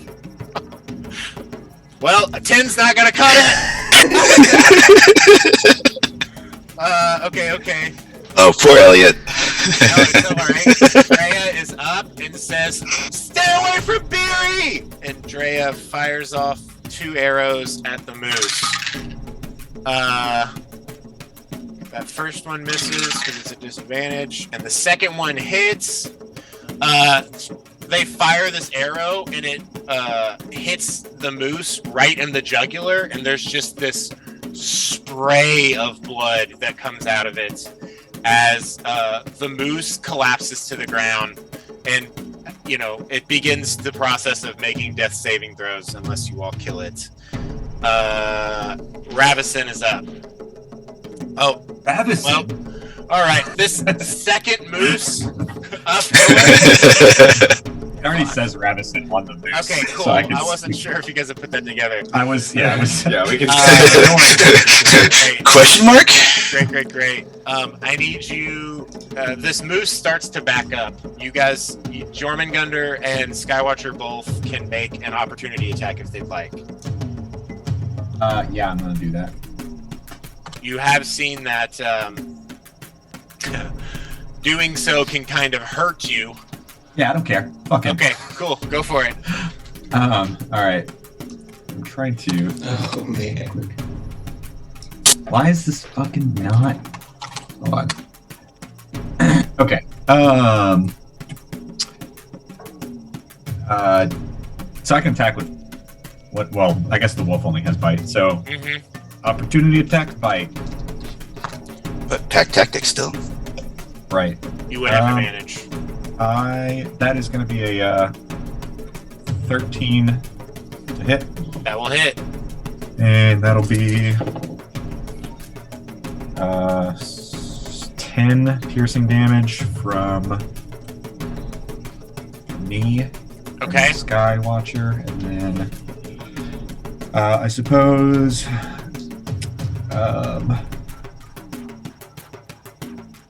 you know what? Jormungandr is going to try to constrict again because he knows that it hurts more. That is 21 to hit. 21 will hit. And that's going to be 12 bludgeoning damage. Okay, cool. That sucks. Whenever you bite it, you take 7 cold damage. And So is that halved? Yeah, I think we've said that resistance transfers to your animal forms. So sure, yes. And Jormungandr takes 16 cold damage. Rolled max on that one. The moose does back up, and then just full force charges at you. Oh wait, hold on. Sorry. I'm still changing my health. I'm being stupid about it. Okay, he just charged it. Back at Skywatch. I'm sorry. How much did Jormungandr take? You said 7? 16. 16. I'm tracking it on the Oh, are you? Yeah. Or on in the game. It's in the game. Oh, it just changed. Yeah, okay. Never mind. Advantage on this check. Okay. 19 plus, that will hit. And we're gonna take this, and this. Wow. 6, 8, 11, 14. You take 18 bludgeoning damage as the moose hits you with its horns. All right. And then it raises up. And what's your AC? As a wolf, it is 14, I believe. 14. Yep, And that's correct. as a moose. Oh man, that just misses with the 13. It comes down with the hooves, shoot. and you dodge to the side. That sure is a bummer. And then it's I know, right? It focuses on itself selfishly for a minute. And you see some of its wounds just start to close. And I guess you can roll an insight check if you want to understand what's happening, Skywatcher.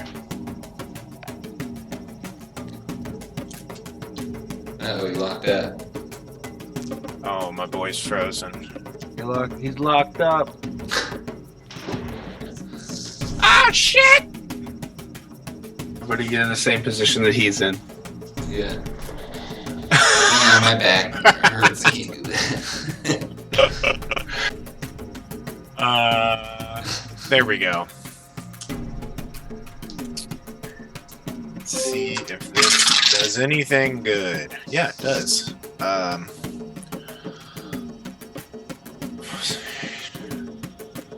Cool.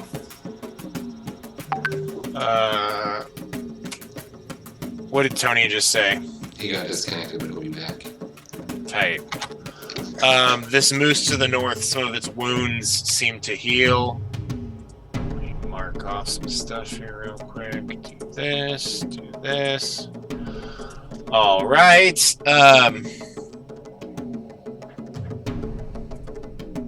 Okay, so I'm back. I just took that first damage. Yeah.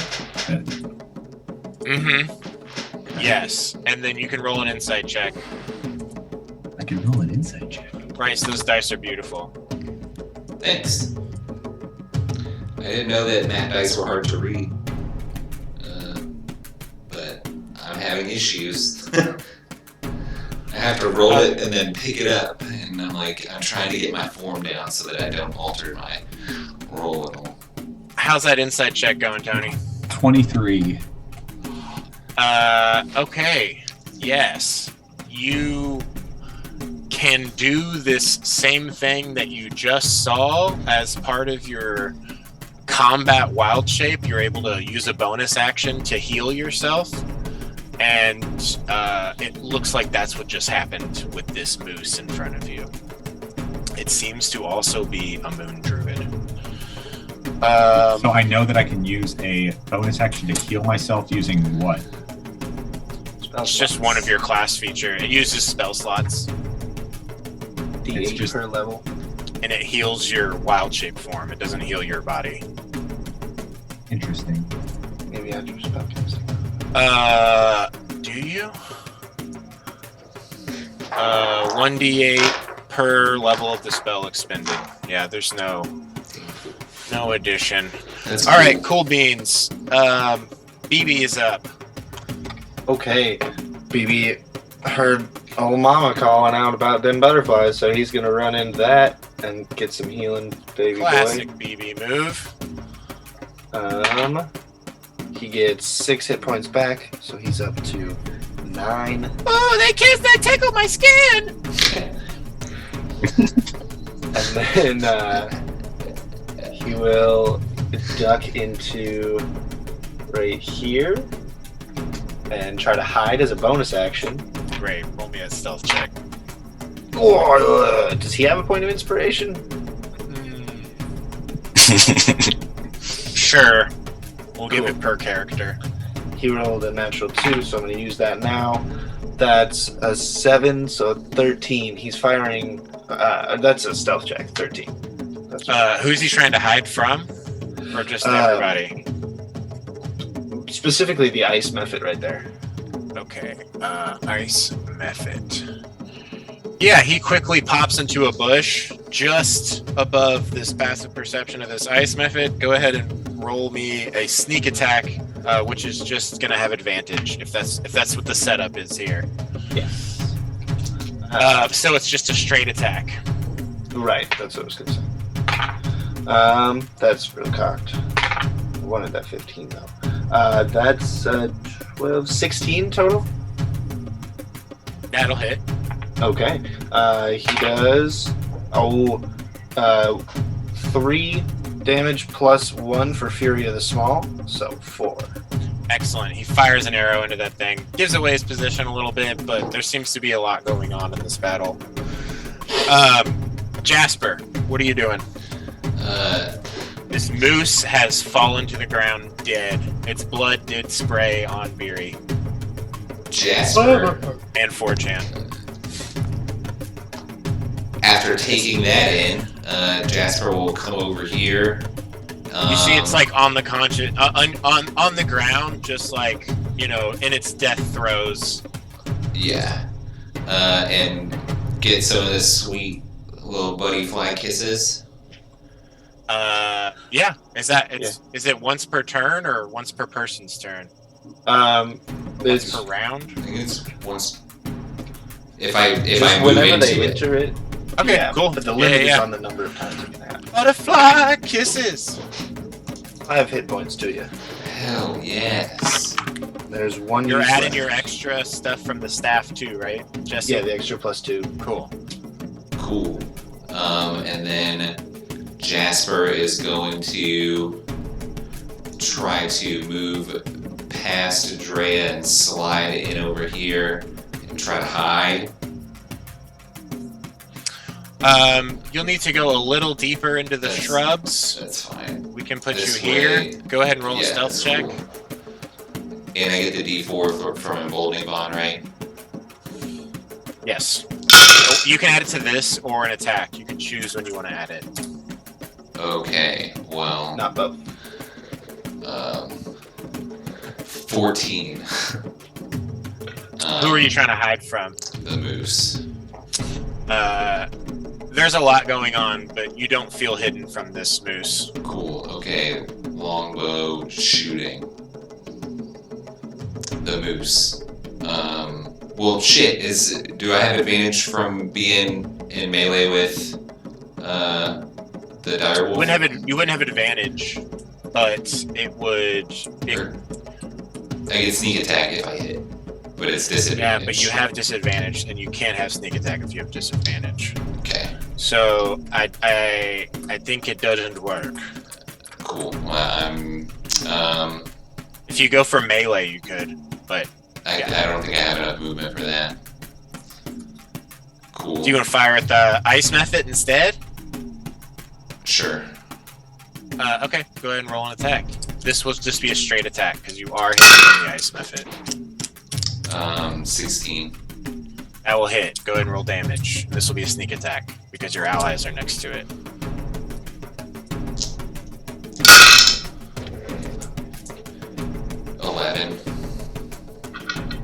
Uh, 11.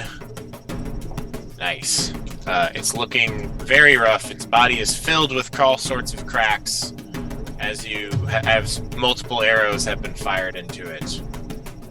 Can I use my bonus action dagger attack as a thrown? Your bonus action was to hide. So Oh, yeah, sorry.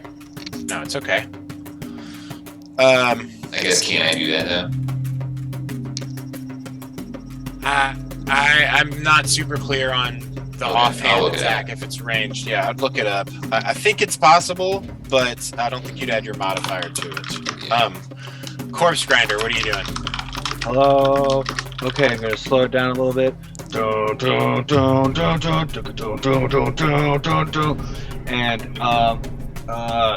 Corpse Grinder is going to remember this scene, this moment for a music video. All of us having killed one foe and advancing towards another one. Hell He's yeah, gonna you go guys are over here. successful. 1, 2, 3, 1, 2, 3, 4, 5, 6. And bonus action, transfer Hex.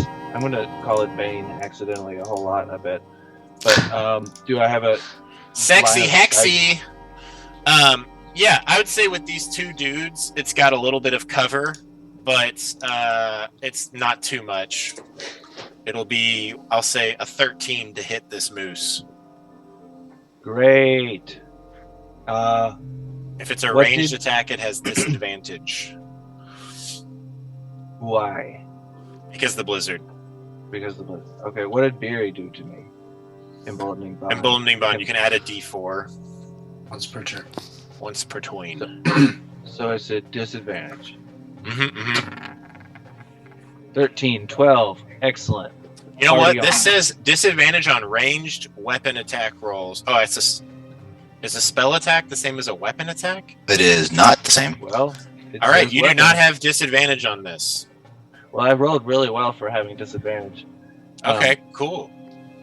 3, 13 plus a d4. It's already plus. All right, I you hit. hit. Roll that dammy Alabama. D10. D6 plus 3. Man, that's a good roll. That's not so great. You all 11 over here plus 3 blowing is up this 14. moose. 14. Excellent. What spell is And that? Eldritch Blast. Eldritch. And part of that, there was 2 damage of necrotic from Hex. I don't know if Okay, necrotic cool. counts with... Yeah, there's no resistances or anything to it in this case. Fancy. Okay. That was your bonus action, your action. Do you want to move anymore? Or No, is that that was the it. extent? Okay. That's the action. Communication or interaction?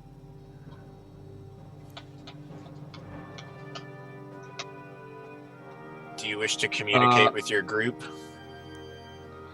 Oh man, I think I had something and I forgot it. Maybe I'll say something along the lines of what I said in the beginning about, man, this scene is really cool. Moving from a fallen enemy onto the next one. Hell We should take yeah! pictures of us in the forest.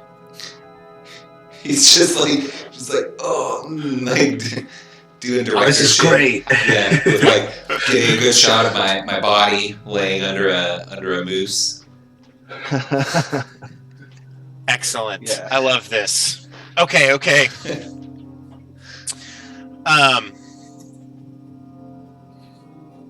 Jormungandr is up.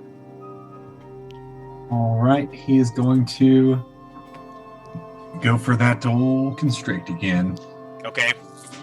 against the moose. It's got an... That Go for it. is a natural 20. Whoa! All right. It takes 9 damage. Roll your 2d8 plus 20. God damn it.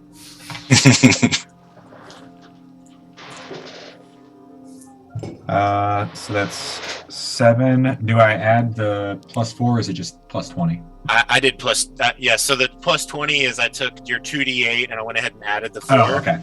Yeah, I got you. So it's 27 then. Ouch!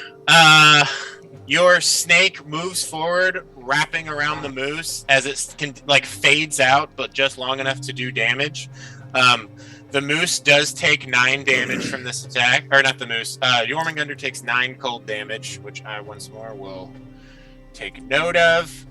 And okay, so it was 27. All right, man. Okay, here we go. You all see those that are close enough. This moose fades from existence, and all that remains. Oh no! What did I do? Oh god! 1 second. arms. Oh, baby. Come on, dude. Just let me grab you. Why? Why is it this way? It's just like, let me just grab this fucking icon. There we go. All that remains is a a female presenting wood elf druid. Let me tell you about their appearance if you all want to know. Hey. I'll mute since I can't see her. Okay, cool.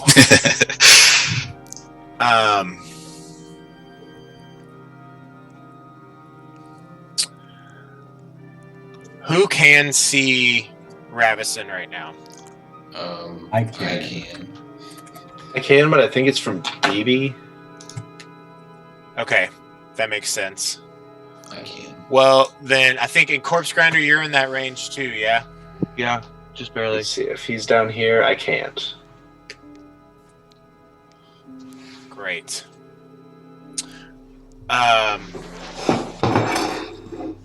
Those that can see a wood elf druid, like I said, they wear this armor that's composed of these layers of mosses and vines and leaves. Their boots are also looked to be made of some sort of leaf. They wield a mithril blade and a shield in the other arm. On the shield, you see a large logo of a snowflake, the symbol for Auril. And Jasper, you can see... Yeah, Jasper and Skywatcher and Corpse Grinder, you all especially notice this woman straight up looks like Anga that you've seen, but sort of paler and a bit twisted, more corrupt. You also see some staining around her mouth that's sort of like blue or purplish colored. And a general negative sort of disposition towards you all as a whole. And I'm just going to show... No, not this. No, not that. Oh, gosh. Friggin' frack. What the hell? Bio, character sheet, bio, handout. All right. And this is what she looks like, save for the additions that I described, the boots and the layers of armor. Okay. Also, around her neck is a necklace, and the charm of it looks to be a half circle made of metal, and the other half of the circle looks to be made of pure energy.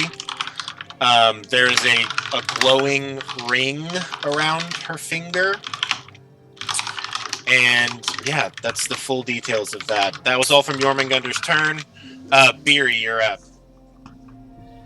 Okay.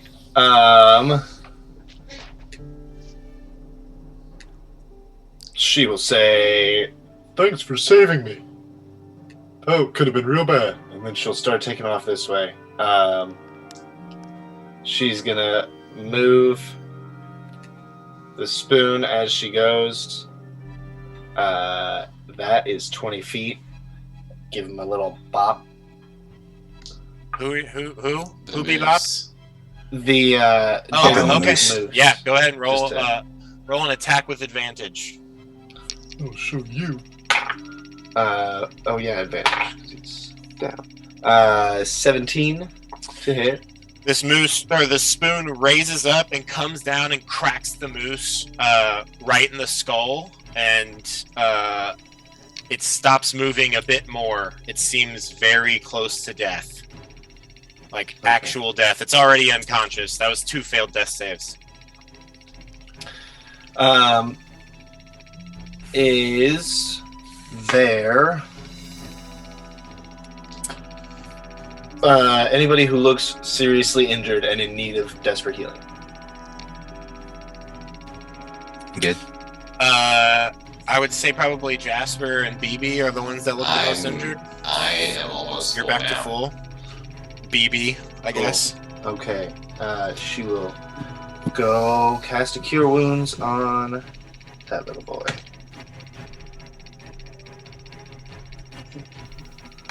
We'll just do a first level. So max damage, max healing, 14 hit points back, which means he's back to full. Excellent. Movement? No, just up next to BB. Okay, so now I think you can see Ravison now, Correct. approximately. Okay, I believe so. Yeah. And then I'll call out to her. You'll pay for all the people that you've hurt. Okay, you say that. That is my turn. Forge Hand. The whole group seems to be moving on back the other direction. What do you do? I'm gonna take a step up. Then I'm just gonna take a big overhand swing and crush this moose's skull. Okay, roll me an attack with advantage. That's net 16. That's over 20. It's gonna hit. You collapse its skull. It stops moving. It is utterly dead. All right, and then And Ravison calls out, "No!" then I'm gonna use a movement to get up here, and I want to just try to hurtle over these guys and end right here. Okay. And You do that. Great. that is Skywatcher, all I got. You are up. I'm here. Ravison stands before you. Yes, I am going to. I don't know this is Ravison, do I? I mean, Not necessarily. I mean, you know that you were seeking a druid that was seemingly Ravison was working with this moose. I'm going to say you're wise enough to put it together that you're encountering a druid next to this temple where you said she would be, or where you thought she would be, with this moose. Yes, it clicks into your head that this is Ravison. is there? Is there? Do we want Ravison alive?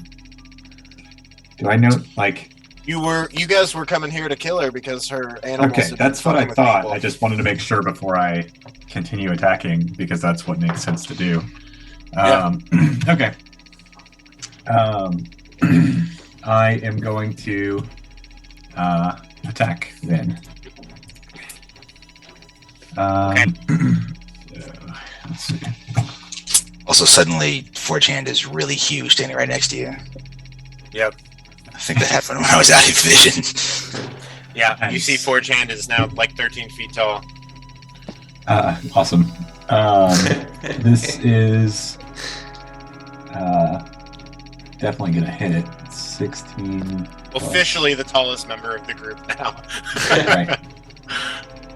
What am I looking at? I'm looking at the wrong thing. That's why I'm confused. 21 to hit.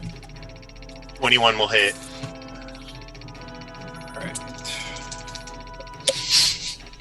That is a. That's 9 damage, and also it must succeed on DC 13 strength saving throw or be knocked prone. So you're moving up towards Ravison. Yes, I'm. Yes. Yeah. Sorry, move up to attack. They fall prone. Is that right? Hold on. Check one thing.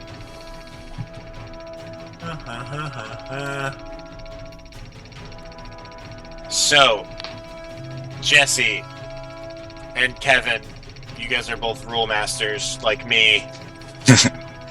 Would freedom of movement, since you can't reduce a target's speed, getting up from prone wouldn't reduce that movement? Or I guess that's not reducing your movement, it's just costs. It's bending movement for that. Yeah. That's Okay. what I would think. Okay, cool. She's knocked prone. As you bite her, what's your damage? That was did I say 9? It was 6. It was. I heard the number 9. I think it was 9, but I just moved the dice and I don't know. Cool. Yes, 9 sounds right. Oh yeah, there. Yeah, because it was 6 plus 3. Yep. You bite her so hard that you knock her over, and okay. Yes. Bonus action or movement? I guess I'll bonus action heal. Now that I know I can do that. You can. That's just your animal form that's getting health, and it costs you spell slots. Just so you know. It's just 1d8 per spell slot level. Right, and I get my spell slots back when I. You have all your spells back. I'm pretty sure. Right, so I don't. Yeah, I don't use spells enough for that to probably matter all that much. So yeah, I'm gonna use it. I guess. Are you gonna do a first or second level? I'll do. How many am I down? I'll do second level. Okay. So roll 2d8, and that'll just go to your wolf health. All right, so that's 8. Cool. I added it to your wolf health in the game. Sure did. I was about to do that. Any movement? Yeah, I'm good. Where are you? Okay. This ice method is still here. Doesn't recharge its breath. It's gonna. What's Jormungandr's AC? 12. And rolling like shit. Oh wait, no. 8 plus method equals 11. Fucking hell. All right, cool. Ice method once more, just a little cucky boy. Drea raises their bow, firing an arrow at this last ice method. It's right there. That's a miss, and then it's gonna try to aim for Ravison. Also a miss. The disadvantage on the range attack rolls is rough. Okay, Ravison's turn. She stands up, using half of her movement, looks to you all, laughs, and says, "Thanks for getting right in a row for me," and then holds her hand up and casts a fucking cone of cold at the whole group. I need everyone to make a Constitution saving throw. How could it be the whole group? Because it's a 60-foot cone. Jesus Christ. Is that hit Alright. Jasper too? Oh, yeah. That's what I was confused about, how Jasper was over there. It seems like that would be too far, but I guess a 60-foot cone will do it. 60-foot cone. I need a Constitution saving throw from Hell yeah. everybody. Don't forget y'all's emboldening bond.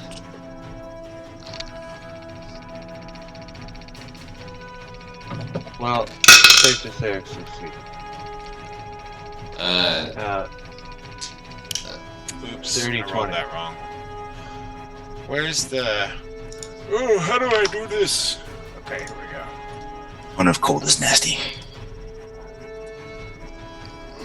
All right. If you failed the save, you take 41 damage. What is it? Yeah, What's the... DC 17. Ooh, con God, I save. got 17. Ooh. I got 18. I got I'm 19. going to use a point of inspiration. BB Okay. failed. I'm gonna take 10 points of damage. Oh, no. Me too. Okay. BB failed. BB is dead. BB is frozen solid in a block of ice as this spell fades. What did Jormungandr get? Oh, I forgot about your gun. Hold on just a second. Oh, fuck. Well, do I get my highest roll? I guess I fail regardless, so it doesn't matter. Jormungandr is gonna do...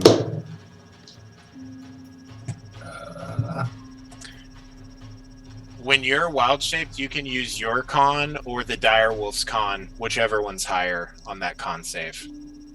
It is the same, so it doesn't matter. Okay. So Jormungandr got 17, so he passed. I failed. So I take 41 points of damage, is that right? Yes, but because of your frost resistance, you only take 20, so you're down once more to 2 health. As a wolf. That's alright, at least I'm still a wolf. I have a correction. BB's not dead. Okay. I forgot that he has +2 to his saves. Okay. So we and passed? so it would be a 17 exactly. Oh my gosh. Okay. So he passes. He's unconscious, but he's not dead. He's frozen, standing in place, unconscious. I'll say he falls over. Making death saves over there. Okay, so Drea also passed. Oh man, I have to do this to myself. I've got to roll for Tilda. The Lynx con save. Oh no. How close does Tilda have? Failed. Oh no. Okay, it would take 48 points of damage to kill Tilda. Tilda is unconscious. Okay. But frozen in big ouchie mode. Minus. Yep. Okay, cool. Tilda's at 0. Drea takes 20 damage. Still up. BB's unconscious. Beery, did you pass or save? I succeeded. I have 2 hit points. Oh, I'll just go ahead and use my Stone's Endurance on this one. Does that one have to be an attack or just when you take damage? Just want to take damage. Great, And go I for it. instead don't take anything. Cool. Nice. Great. All right. At least one of us will get back to tell the story about how die. This ice method is immune to cold. So she casts this spell and then says, "Fuck all of you," and turns into a giant owl and just flies straight up into the air out of your all's vision. Wait. Fly by, baby. never No mind. opportunity attacks. Okay.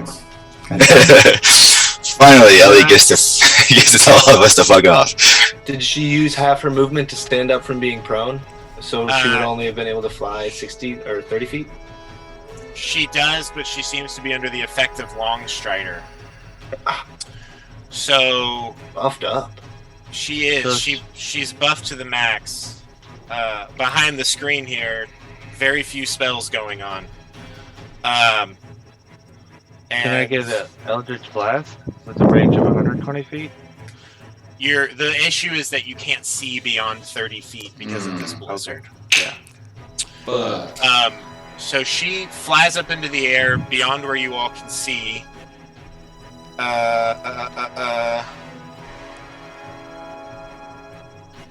BB is up. He needs to make a death save.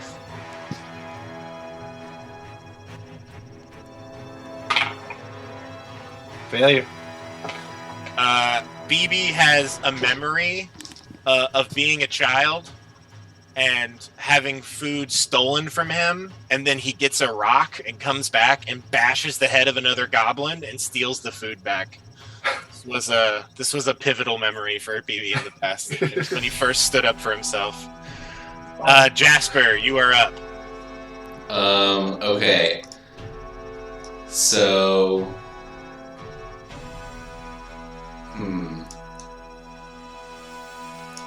Can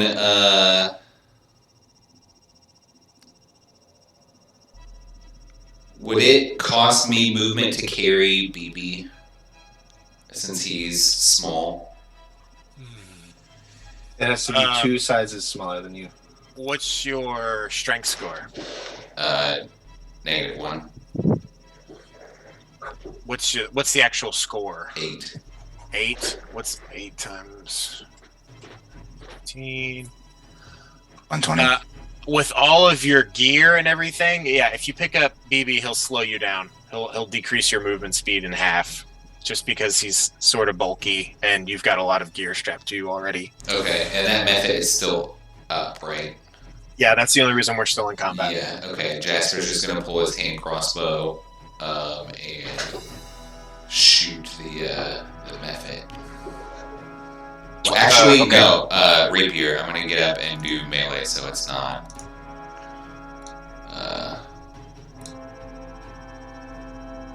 So it's not a disadvantage. Oh, cool. But it will explode. I don't care. It will explode. It'll just be a straight attack. 9. 9 to hit. Yeah. Oof. It dodges to the side. Okay. Well, bonus action, disengage, and I will just walk away. Okay. Corpse surrender. I want to back up from Okay. the ice method and hold an Eldritch Blast for when everyone else is backed away from it. For Okay, holding your Eldritch action. Blast. Yeah. Jormungandr is up. He's going to bite at the ice method. Go for it.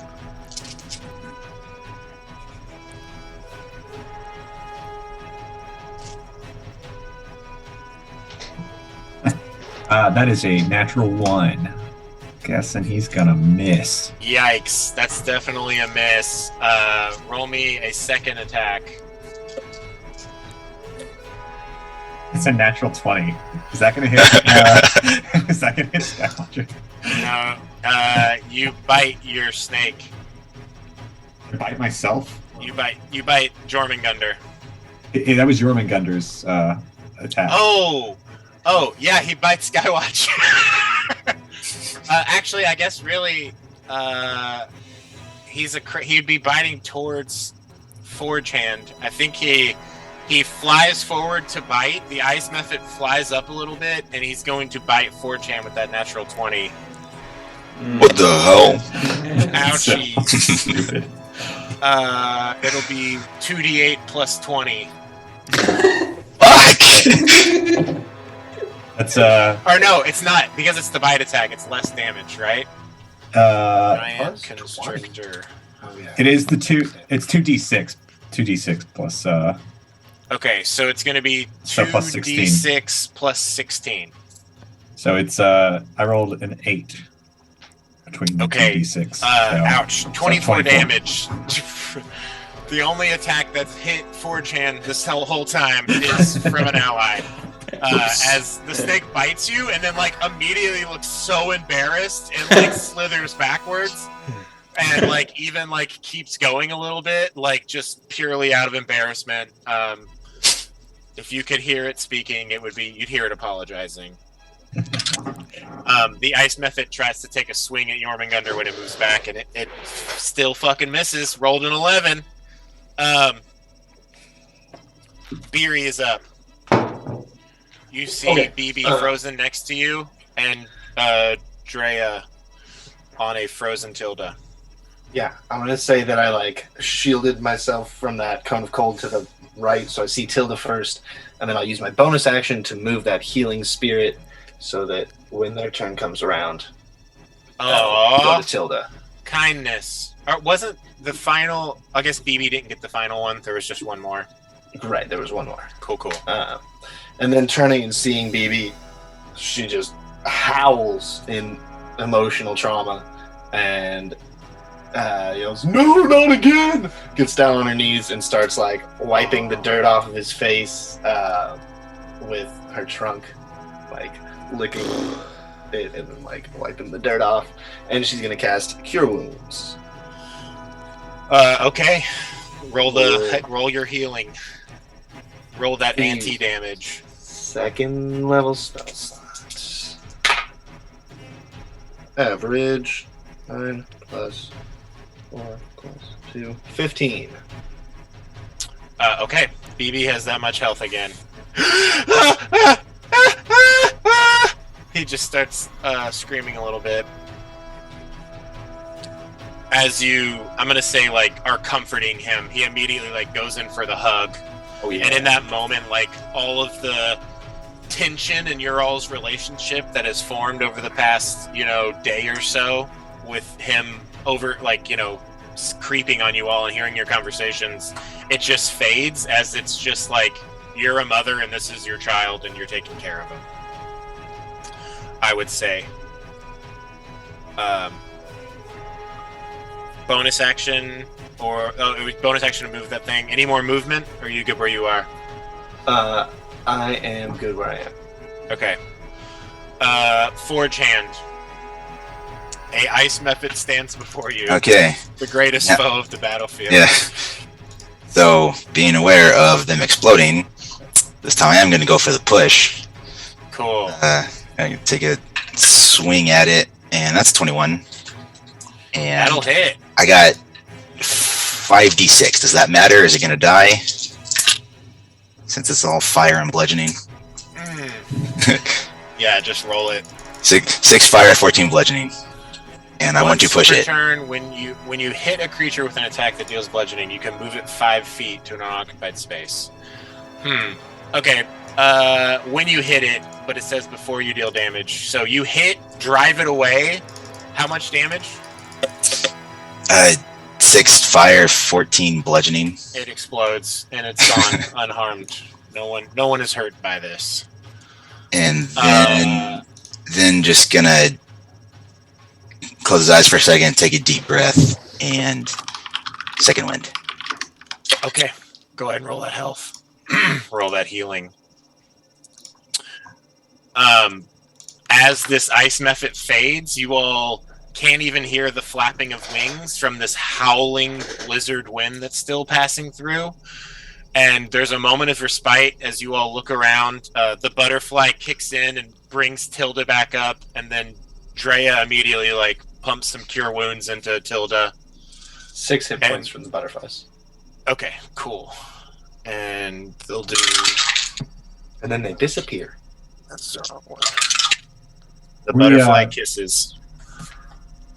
Are we out of initiative now? Yeah. As there is no apparent threat and the enemy has fled, you are out of initiative. All right.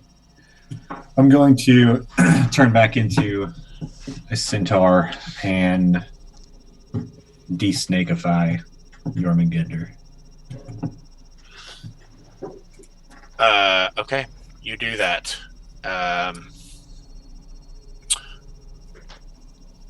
Fuck! Drea says. BB's just crying, holding on to Beery. Is everyone okay? Yeah. I officially retire from going first. Yeah, good call. Fuck that. Good call. I'm sorry that you got hurt so badly. He's just still. I would imagine that even after coming back from. It's kind of hard to hear you, Bryce. I can hear him. Oh, okay. Yeah. Okay. Well, yeah, he's definitely just nursing where he got his body stomped. Okay. Yeah. That's fair. And as you're nursing that, you look over and see that moose is super dead over there. Its skull is very much collapsed, so it's not going to be the prettiest trophy should you all remove its head, as was requested. But here you all are. The moose is dead. You've survived this encounter. Ravison came into contact with you all and seemingly fled at your all's might. And about this time, Forge Hand shrinks back down to normal. Yep, Forge Hand shrinks back down to his normal. You're still pretty tall, though, right? Oh yeah. Yeah. 7'3". Yeah, his still tall self. What do you all do? I'm going to cast Cure Wounds on myself. I think. Whew. I could go for a short rest. Or as I walk over and start hacking off the moose's head with a machete. Oh, cool. Okay. As you do this, Drea comes over and says, I can help if you want. Sure. I have no idea what I'm doing. Oh, I've cut off a lot of things, body parts. Do you just want to help me? Is that okay? I'm a hunter. That's Sure. the only reason why I say it. Yeah. I don't mean to be weird, You but lead the way. cool. Drea takes out a few sharp-looking knives, and you assist her, sort of holding the moose. And they are going to roll a survival check with advantage. Thanks for the help, Stranger. 20 altogether. The head is removed from the body. Very And cool. BB comes over with his bag of holding and says, I got it. And he just like slowly, like a snake, like works this entire moose head into this bag and then closes it up. Ugh. I'm sorry, I didn't know that was the idea. I just wanted to make sure it didn't get back up. You know, You did nothing wrong. We didn't tell you. Don't even sweat it. I would rather it be dead than have it be preserved. I agree. Jesse, if you want to add all strikers' head to BB's inventory. I can't edit it on my phone. So Okay. All good. I could will add just- it to the party treasure that I already have. Yeah. What's it? What's We'll the name? just say- All Striker. Yeah. All strikers' moose head. It's in BB's bag of holding. Okay. Do you keep Jormungandr out? No, I already de-snakified him. De-snakify. Cool. Gotcha. Yeah. And you are back to your centaur form as well. Yes, correct. Okay. Well, then, if that is the case, everyone's back here. Yeah. What do you do, adventurers? Short rest. yeah. Let's We need find to get out of the blizzard. Yeah, let's find a place kind of sheltered by some trees. Drea, maybe we can put some up to make a little shelter of some sort. Since Yeah, I could do that. I feel like it'd be maybe a waste to do one of those domes again. So yeah, let me. If you want to help me, Beery, we can. Yeah. I'll look around and see if I can't get us something together real quick. Drea will make another survival check with advantage. Perhaps guidance? advantage. Yeah, I will say BB is helping as well, if that's okay. And Yeah. if you want to slap some guidance on there. Sure. With another cumulative 20 survival check, it takes about 5 minutes of you all kind of waiting around, but Drea quickly, with BB and Beery's help, chops down some pieces of foliage and like uses a quick line to run a tarp, like a tarp made of animal skins from their pack, and makes basically a real quick, like, sort of lean-to covered shelter that you all can gather in. And if you all want to pop the tents up too, those would also work. But yeah, you all hunker down for an hour and start to take your short rest. And if you want to, in real life, we can go to a short break. And you guys are welcome to converse with one another, during the short rest in character or whatever the hell. But yeah, I'm going to go to the bathroom real quick. Cool. BRB. Cool. I just found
Now we're back.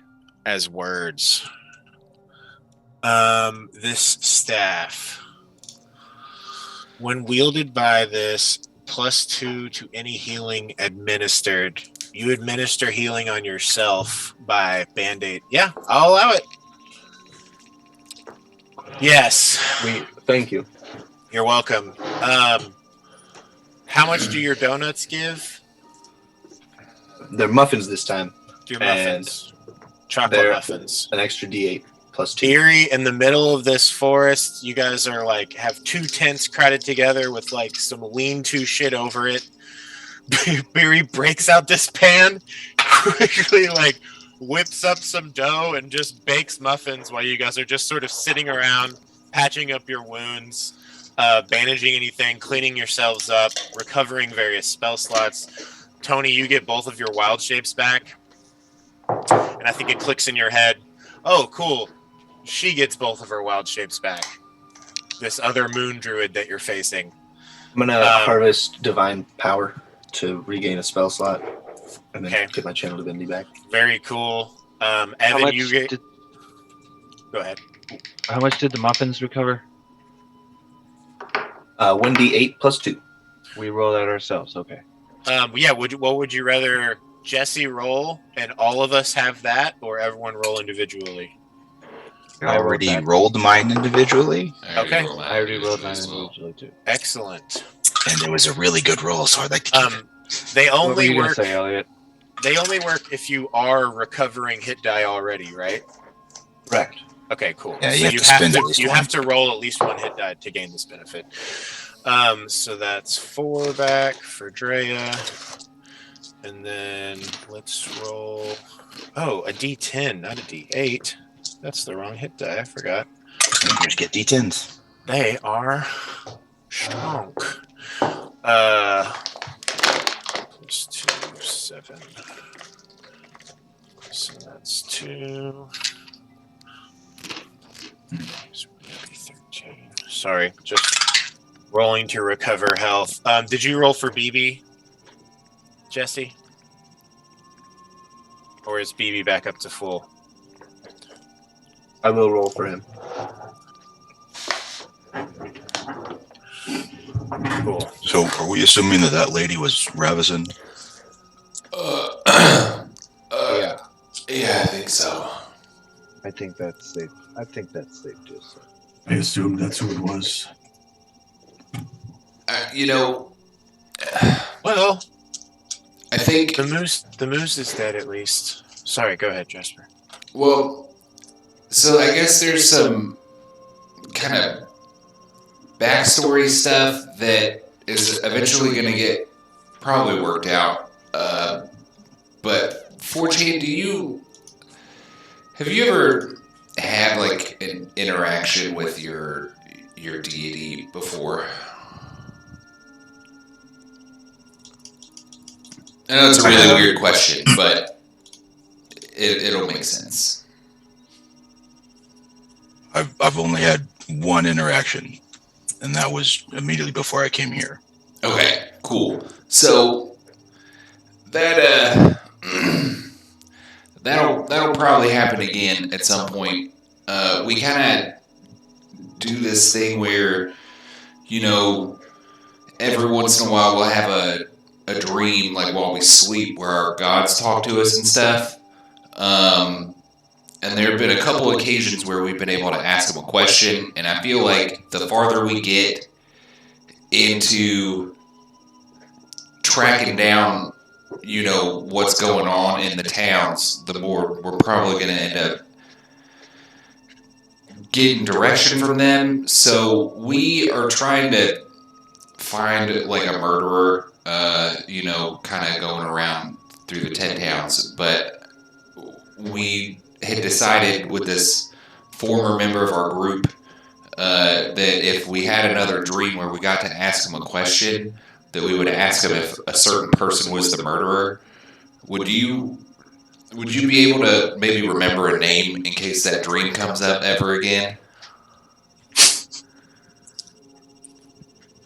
I guess. All right. I'm not sure I'm following. So Do you talk to anyone at night? not Whispers usually, in your no. dreams. So, okay. There's somebody that is murdering people that we're hunting down. It was my And best friend that was murdered. yes, they're, you know, the circumstances of their murder are really kind of what we're focused on. And it's somebody that's associated with towards Caravan, and we know that it ain't her, but it has to be somebody within the group. And I could give you a name of one of those people, and if we have that dream where we ask them, get to ask our deity a question. If you could remember the name Rafi Goldhills, that would probably help us out pinpointing who this murderer is. All right, I'll do that. Cool. Thank you very much. Thank you. Yeah. How should he word it specifically? I would probably say, is Rafi Goldhills the cold-hearted killer, the ice knife murderer? The one who does the ice knife murders. Yeah. I haven't had one of these dreams, Drea says. I have had dreams where I communicate with my god, but I haven't had this. I don't know if I'm going to have that. Is there anything I should ask if that happens? Wasn't there one more name that we didn't have anybody to ask for? Not from what I have in my notes, because it's Torga Icevein. You had one name less after Bash was gone. That's what it was. I have my own personal questions I could ask for sure, just about life in general, if I'm going to have an opportunity to ask a god a question. Well, So it's happened a couple times. If that, maybe it could happen more than once. Okay, I mean, I guess this is sort of my first, mission with you all. It's weird as hell to me because I wouldn't really even consider myself a follower of anybody up until a couple weeks ago. You have a holy symbol of Timora around your neck. It recently came into my possession. Yes. Okay, that is a holy symbol, just so you know. Like, people in the faith wear that. What you're wearing. Okay. To be honest with you, I just thought it was a coin. Well, maybe I'll look into it more or something. I think it is. As part of the faith, a coin is the holy symbol. So, anyway, okay. Weird.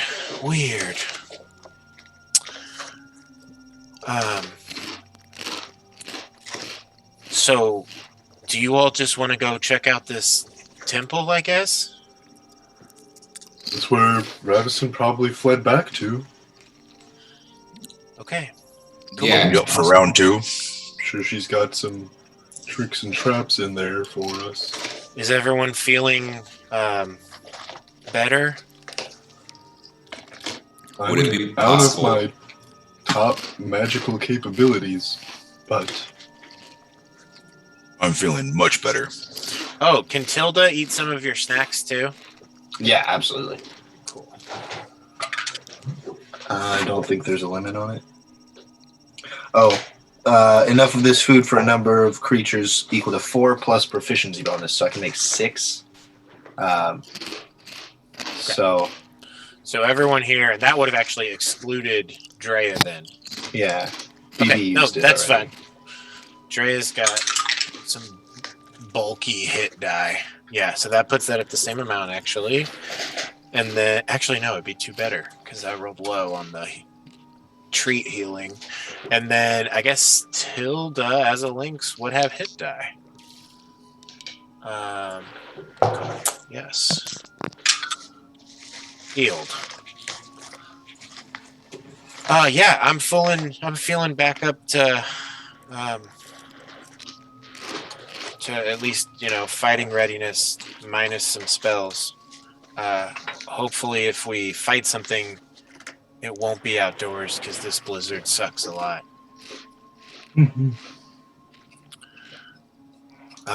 I think I'm gonna go pee. Tilda, come on! And Drea gets up and goes pee. I'll be right back.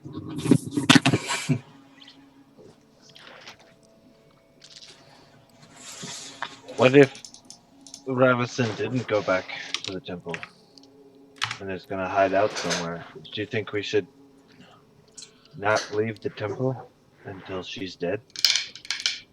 Just to make sure we finish the job? Wait for her to come back, you mean? If that's not where she went? I made a little funnel so I can pee standing up. What's up? What are you guys talking about? That's cool. Really smart. Whoa, like, what'd you make it out of? I took some bones for the frame, and then I stretched leather over it and tightened that's that and grotesque. sealed it. Never mind.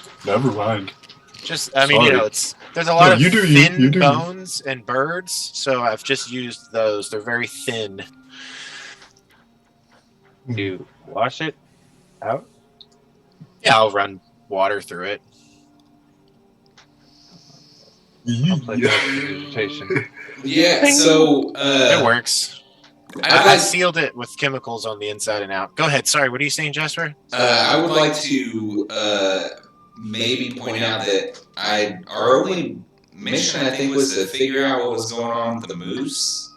This temple's like kind of not required for what we were sent into the woods for. If you guys want to see what's going on with that, but also fuck Ravison. I think if we came all this way, it's not part of the job, but I think Ravison's going to go right back to Orel if we don't kill her right now. Or crank out another moose or some other giant. I mean, it could be a polar bear or some shit. Seems like I'm mad she got away in the first place. I think we need to take her down now. Oh yeah. While you were Now she knows that a moose can't stand up. Now she knows a moose isn't enough. She might go bigger. If she can. What's bigger than a moose? Plus now she knows our strength and she knows what to prepare for if she's given time. We need to find her and kill her. Man, if there were a giant mammoth attacking townspeople, that would be really bad. Elliot got an idea. Anyway, we were talking about what if Ravison did not flee to the temple and went somewhere else. What do you think we should wait for her there to make sure we finish the job? Is that priority number one? Can we agree on that? Finding and killing Ravison? Sure. Or staying put for Ravison? How could we find her? Well, We could probably find some information in the temple. Can you track an owl? I was going to say, if she had turned into something that had feet, it would have been easier, but no, I can't really track an owl, unfortunately. Do you have any magic that helps you track? Yeah, I do, but I didn't get time to cast it at her. If I see her again, I could. But yeah. That'd be a good idea. Yeah, absolutely. Anyone sees her again while she's an owl, let me get her with my earthbind. Oh, yeah. Is that what you did to the Banshee? Yes. It's very effective. That's very effective against flying things. Yeah. So Kevin, I'm going to send to you, I'm just going to resend it to the group.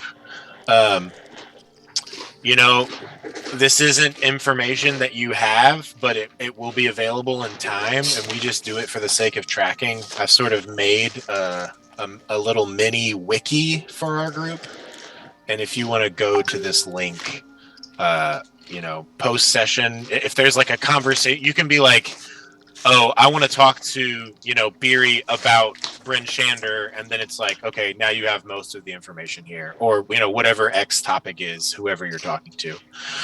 I'd be If happy to tell you you. want to justify your knowledge of that thing in the world for whatever, blah blah blah. Okay. Cool. That being said, everyone's healed up. If the short rest can be done whenever you all are ready. Can I use detect magic as a ritual as part of this short rest? Just Yeah, I'll to look say ar- just in the last 10 minutes, you fire up the spell, and as you guys are leaving your shelters, you have it cast. There were several traps that went off, and also people. Ravison might have had magic items on her. Dropped them or anything like that. The moose might have had something. Yeah, you go over and scan around where Ravison was, and you see that there's still a single active snare spell, what looks to be like a magically glowing rope spread out in a 10-foot radius circle. No one went high enough to trigger it. You do not see any sort of dropped items. You see that there is some inherent magic on the moose. As you've gotten closer to it, that bark-like skin has faded. So it once more has fur. You noticed that whenever you were cutting it. And as you look over it, there are a number of little druidic runes on it that seem to have been from the awakening spell that was done to it. But it is long since dead. Besides that, all of the people around you have various glowing magical items. All right. That only takes... Forge hand is just entirely glowing. Yeah, his whole suit, his hammer, his helm. That is one of the 10 minutes that spell is active. As you all... Do you want to go onto the temple map? Y'all Yep. ready? Jasper's Y'all ready? ready. Can I recover my electric trap? Zap trap? Ooh, you go to look for it, and it's missing. Fantastic. So then Ravison knew we were coming and replaced your traps with her own. Presumably. It would seem so. Pretty silly. You know, if she can turn into stuff... I just wondered, did you all see animals during your watch? Mm-hmm. Yeah, I saw a polar bear. I can't help but wonder if she was one of those. If she can turn into things. Fucking annoying. What a bitch. Sorry to curse, Speary. It's okay. She is a B word. She's a total B word. It's currently 12:30 in game after this rest and everything else. The sun is out dim until 2 p.m. So for the time being, I'm going to make it very easy for you all to see things on the map. Because you're not super dark, and everyone has either a variant of dark vision or some sort of light. Can you all see yourselves on this map in the top right corner? Yes. Yeah. Yes. Cool I beans. can Okay. move too. You all can spread out. I would say if you would be so kind as to move slowly, but, you know, however you want to go about exploring this area, just tell me where you're going and what you want to do. I can start reading some descriptions here. Hold on, let me bust one out real quick. Jasper, how about I walk with you in case you, become incapacitated for any reason? Spontaneous incapacitation is my thing, so yeah. So when the characters come within sight of this tomb, read, the tracks lead to a large circular indentation in a snowy hillside. which were the moose's tracks, which are now gone. Rising from the middle of this circle is a triangular gnomon of beautifully carved crystal that stands 20 feet tall. A 10-foot high berm hugging the circle's eastern edge has evergreens growing around and atop it, sheltering what looks like a sarcophagus buried under snow and enclosed by a half circle of pale blue crystal pillars. North of the berm is a delicately carved gazebo made of marble, and south of the berm is a row of outward-facing white marble statues atop granite pillars. So the statues are what's down here. The gazebo is right here. This is the berm, and this is the gnomon. What do you all want to do? What do you all want to explore? I'm heading for the stairs. Okay. Two. Jasper wants to eventually go examine that smooth door whenever we... That, like, Cool. rock thing. Yeah, so are you heading over there now? He'll just kind of wait for everybody else to go that way. Cool. Yeah. Then what is... so Beery and Corpse Grinder head up there. If you guys just want to, like, click your icon and use the arrows and just move around, little action guys, go for it. Do you think it would give us away if I had my hammer lit? I have light up. Yeah, I mean it's pretty bright, but you're not really seeing too much around this area that is a threat to you. Right, so if we're not going to stand out any more than we otherwise would, I'm just going to have the hammer on already. Cool. I think I have the light appropriate for that around your dude, but yeah, everything is well lit. Okay, so if you guys just want to stop for a minute, I can tell you some of the things that you see. Just place where you're going to land, and I'll describe.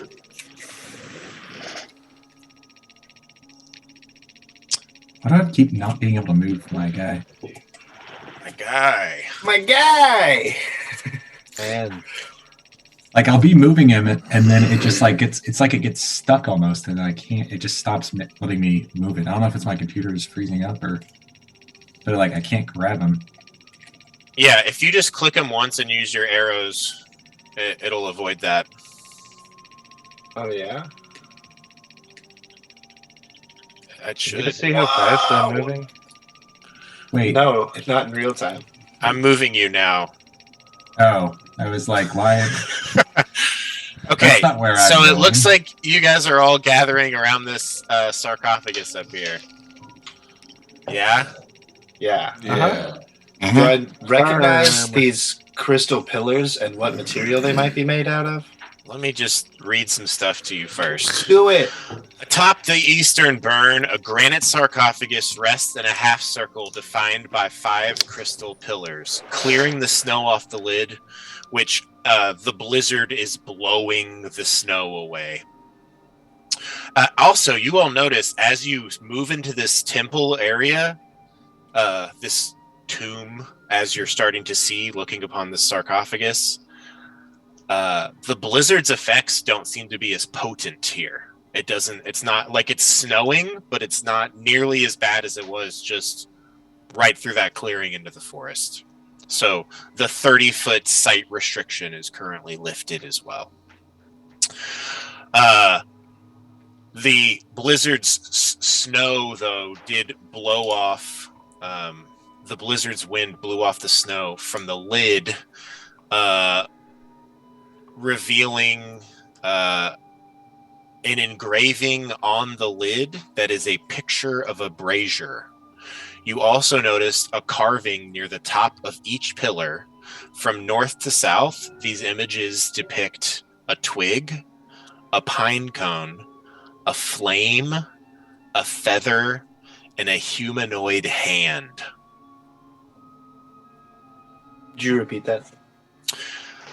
From north to south, these images depict a twig, a pine cone, a flame, a feather, and a humanoid hand. This sarcophagus seems very solid, though.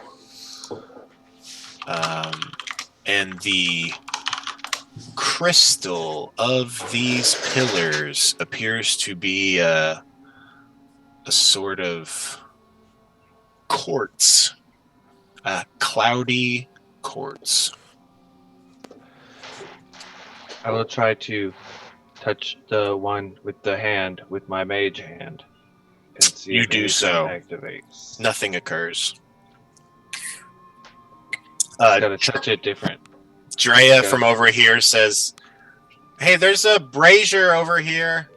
Just so you all know, I'm not sure what its whole deal is." There's one on this tomb up here. Huh. Hey, Elliot. Yeah. Sorry. Are these shadows supposed to be still like? Are they still super prominent? Well, like from where I'm standing, I can't. Like, there's just a bunch of black strips in front of me, and I'm confused about where the light source is coming. Like, shouldn't I be able to see? Oh no! Hold on. Close your eyes. Everyone, close your eyes. Okay. All right. Sorry. Oops. Does that show you the whole map? It did, didn't it? That just took it was me in to black and white though, or something. Okay. I'm gonna turn that off. It just changed to the outside map for me. Is that? Yeah, we're back. Okay. Hold on. Same here. Look now. This is going to be so. I mean, the blacking out of the tree just represents the fact that you can't see what's on the other side of that because a solid object is in front of you. So it's not necessarily shadow. If The you're angles don't make sense from where I'm standing. Like, here, let me... Drea there, and then I can change it to player mode so I can see what you're seeing. Because it's so silly. The key combination to switch to fucking player mode is also the same key combination that locks a Windows computer. It's a Windows key and L. And so it is a real struggle of what I'm about to do. Sometimes it works, and sometimes I'm like, well, fuck. The way it looks to me, it looks like there's a light source coming from the upper right-hand corner. That's where all of the shadows are coming from. BB. Oh, wait, hold on. But, like, shouldn't I be able to see where I'm standing? Hold on. I'm reloading. Sorry for the confusion. If you look at this stream, there's a pink circle. So why is BB the light source? Now I'm fucking confused. BB's a light source because everyone has access to BB, so everyone has access to BB's vision. And so what are you asking me about? I'm in Drea's point of view right now. Ping the issue. From my so moving BB allowed me to see you moved very close to where I am, and now the light source makes a lot more sense. Where I was only able to see like basically as if BB was the light sourse. Okay. Does that make sense? I think that is because centaurs. Do you have dark vision? No, I'm getting black streaks, like completely blacked out vision going in this direction and going in this direction from BB, things that I should be able to see. Yeah. So when he was in the upper right-hand corner, all of the shadows were coming down like this and like over here. So I couldn't see this right in front of me. Like I couldn't see this area right here. Okay. I don't see. I'm gonna just make a few changes real quick. We're gonna do them one by one. Sorry for the technical errors, folks. This is technology. What are you gonna do? All right. First, BB's gone. Does that change much? Everything's black now. Everything's black. It's like BB is the light source for my vision. Like I can't see anything unless BB is. That is because your token doesn't have vision. That makes sense. So, do you have dark vision as a centaur? It would be underneath racial traits. don't I don't think I you do. But you just do have the lights of the people that are around you. I mean, I would also just produce flame in my hand. Yes, I think that's what in we've the done dark, historically. So, it is also daytime though. So you guys, I mean, like, so it's dim light. Forge Hand, Actually, is think your hammer still lit? yeah. What's the light range on that? I don't remember. I think it's 80 because I think it's 40 low and 40 high by default. If you Yeah, just look 40, up 40, 40. Flame Tongue. Okay. So Flame Tongue for light from your hammer is lighting the whole area. I'm gonna turn down the brightness so it's not super extreme. Skywatcher, can you see better now? Yep, that is Okay. fantastic. Yeah, I just messed up, and there's just with the dynamic lighting, literally a setting that's vision on or off. So stupid. That probably happened when you moved Skywatcher off of the screen earlier when I was a wolf, I'm guessing. These are tokens I already put here, but regardless, yeah. If you do produce flame, let me know, and I will put light coming from your character. For the time being, the area is pretty well lit. Okay. Cool. Resuming back in Skywatcher, do you want to check out this gnomon down here? Since you're sort of over in that area? The gnomon? That's this dial is the technical term for this piece of metal. We're seeing the top of it, but you can see its shadow. This is too Elliot. Is this the moon thing that I had that insight about? Yes, it is. Okay. Interesting. Rising from the center of a circular depression is a tall, triangular crystal gnomon, a device one typically finds in the middle of a sundial. It is thick near the base and narrows to a sharp point at the top. The snow around the gnomon has already melted away, revealing a circle of symbols carved into the stone around it. The symbol depicts the phases of the moon, suggesting that the circular depression is not a sundial, but a moon dial. Something has punched a rough hole through the wall, but I think from the shadows you guys can't really see behind the gnomon. There is a hole on the other side of this wall over here. But yeah, that's what you see. What is everyone else doing? That was Beery and Skywatcher. Jasper, what are you trying to check out? I mean, Jasper already came up here, so he already kind of knows what's up with So this you're just stuff. chilling. Okay, Yeah, cool. he's just watching Corpse out Grinder, for is there stuff. anything else you'd like to do?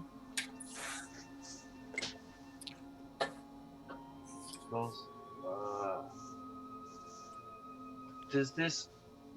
I want to check out this. I know that there's statues down here and a statue up here. I want to go inspect this one close. Cool. You do that. Forge Hand, are you doing anything in the meanwhile, or just sort of like lighting the area, or do you want to look at anything? I'm just gonna try to stay centrally located relative to the group. Okay. In case shenanigans.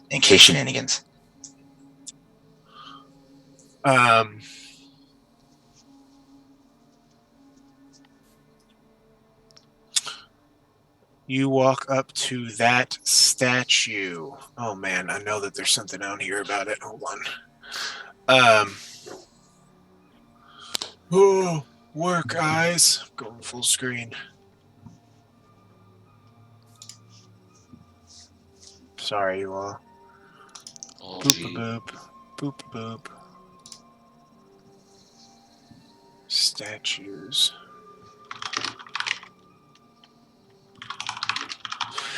This statue is life-sized, depicting an elf standing rigidly atop a 7-foot-high cylindrical base of wind-worn granite. The 7th statue, boop boop boop. Your detect magic spell picks up a magical aura of abjuration from this statue. You also picked up an aura from the sarcophagus, and You mean it was also abjuration? On the sarcophagus, it's necromancy. Is Uh-oh. there anything that looks like it has been used within the past hour or so? Like, Ravison came here and got in using the code, and like, can I like, would there be no it's missing from someplace? Are you? It doesn't appear as though. Okay, I guess roll a perception or investigation check, and Arcana if you want more on the statue. Natty Twant. Was this to check for Ravison? Yes. Okay. I guess. Looking around this area, on the ground, the stone indentations that depict these lunar signs are melted. And you pick up that, also from your detect magic spell, that there is magic that is just warming that stone so that the symbols are always uncovered. You're looking at this statue. There's magic on this. Whenever you were walking up here earlier, you picked up magic pinging from each of the statues to the south here. These are all connected to one another. You're not exactly sure what their whole deal is. You'd need to take more time looking at each one. You see from this vantage point that there's a hole in this wall. You don't see any tracks from an owl, I would say. But there's a very real possibility she could have gone in there. You don't see anything around here that's like she came up and put her hand on something and something activated.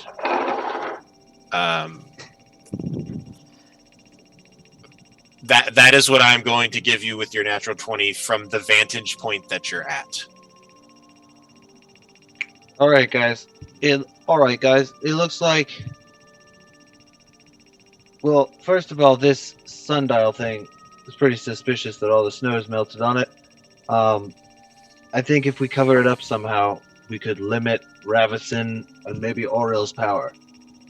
Also, this hole in the back, that's where I would go if I were Ravison. We should check that out. Speaking of the moon dial, I had the thought before that Moonbeam might be useful with this moon dial. And so I prepared that spell today, and I was thinking about trying to use it on there. What do you all think? What? I've never heard of that spell. What does it do? Well, glad you asked. Hold on. Let me recall. It creates a silvery beam of pale light that shines down in a 5-foot radius, 40-foot high cylinder centered on a point within range.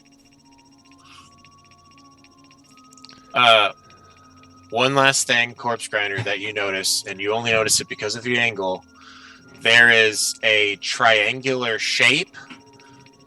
So see how on this art down here, like the tip of this is pointing towards this symbol? This art is incorrect.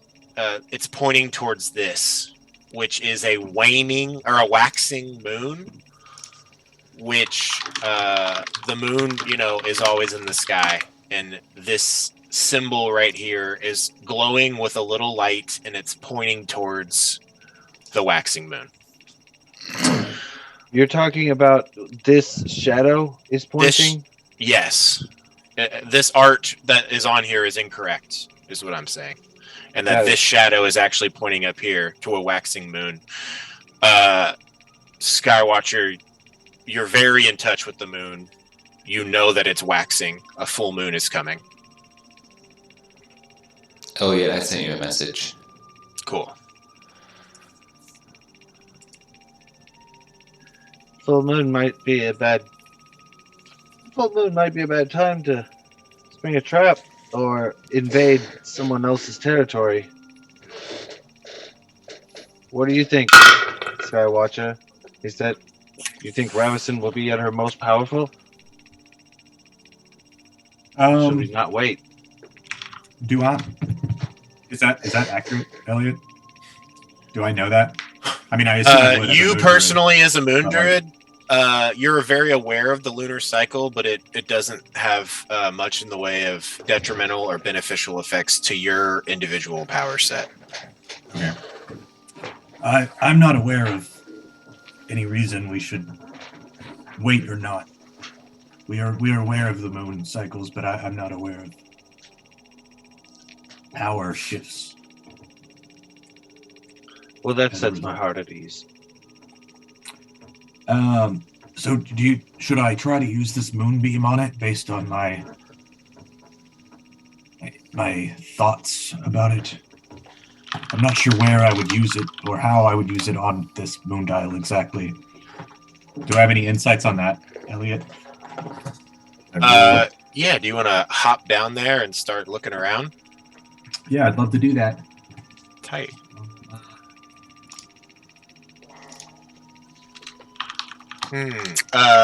As you're stepping down there, you can feel through your hooves. I think you can feel through your hooves. We'll see that the faces of these moon tiles are all warm, ensuring that the snow is cleared away. Go ahead and I guess roll me I'll let it be insight check. Okay. Insight or perception for you to try It's going to be a dirty 20. Great. Any character who studies the lunar symbols sees tiny inscriptions in Elvish. Do you read Elvish? I don't think You notice I do. Elvish inscriptions around the full moon symbol and around the 2 half moon symbols, but none on the partial moon symbols or the new moon. Okay. Who reads Elvish and can help me understand these? I've studied Elvish. I'll hop down. Can you read near the it's the full moon and the 2 half moons is what you said? Yeah. The full moon and these 2 half moons both have inscriptions. All the other mid phases do not, and nor does the new moon. You guys are doing that. Garoth, are you still just on sentry duty? Yeah, pretty much. Beery, are you just checking out the sarcophagus, or what are you doing? Yeah. BB's by your side, whatever you do. Okay. These crystal pillars here. Mhm. How tall are they?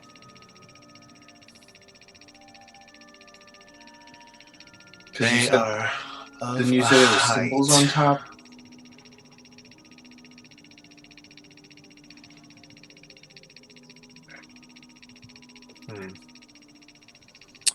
There are delicately. Okay, hold on. There are delicately. The gnomon stands 20 feet tall. The half circle of crystal pillars. I'm just gonna say they're 10 feet tall. I don't see a height anywhere. Okay. Cool.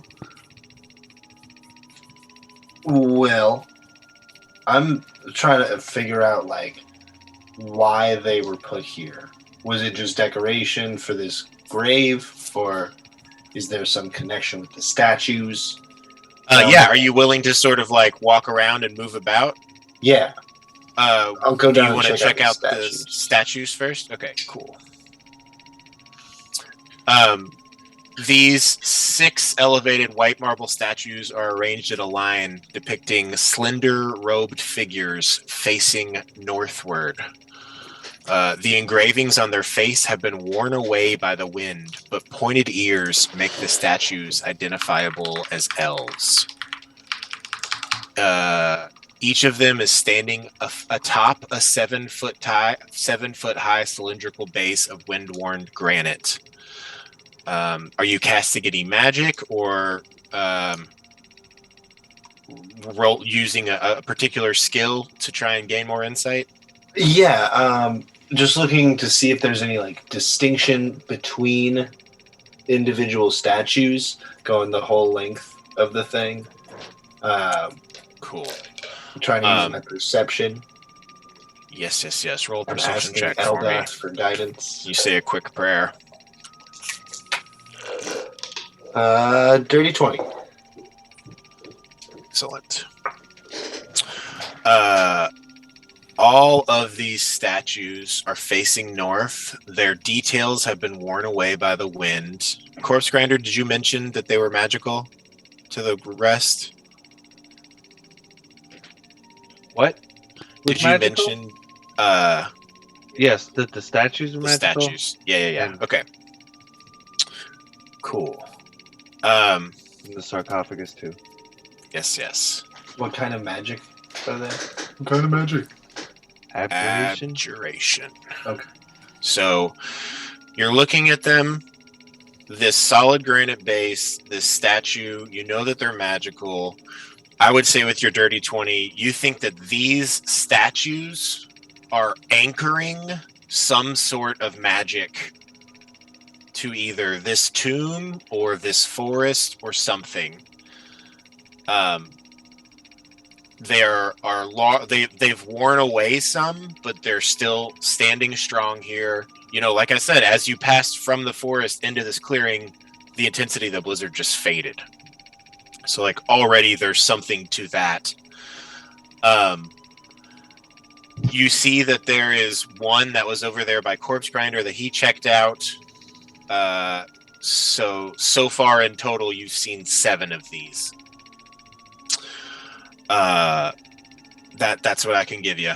Okay. Do I gather any connection between the statues and the crystal pillars? I would say you gather maybe that gazebo up north that you guys sort of walk past would more be tied to the sarcophagus and the crystal pillars than these statues would. Okay.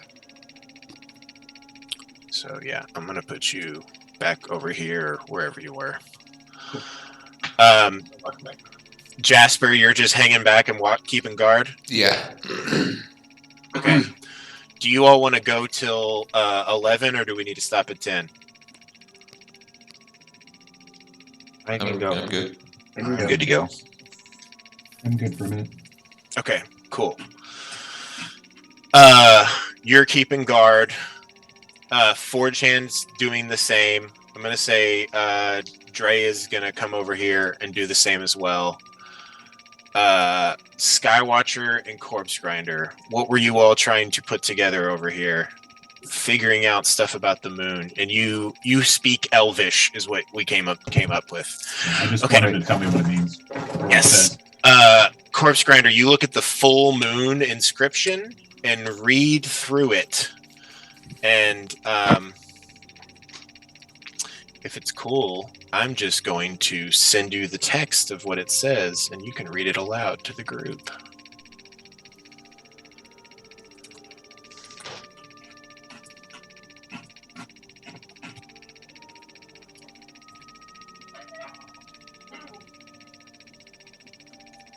Sent both on WhatsApp. So the half moons, both half moons say the same thing. Mm-hmm. On this full moon one, it says, "Gaze upon your own face and have 7 questions answered." And on both of these half moons, it says, "Unlock the tombs of the half moon."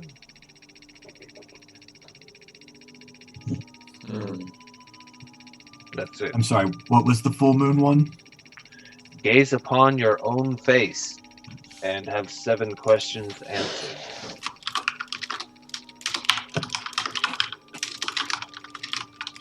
have 7 questions answered. I have a mirror we can use to look at our own faces. You think that's what it means? Is it so literal? Beats me, y'all. Worth a try, I suppose. Can't hurt to try. What am I even trying? Looking in a mirror and Pulling out your mirror and looking at it? Is that what's happening? Sure. Do you think it needs to be the full moon? Hello. You do that and you see your beautiful, handsome face, and there seems to be no magical effect. Wow. What do the half moons say again?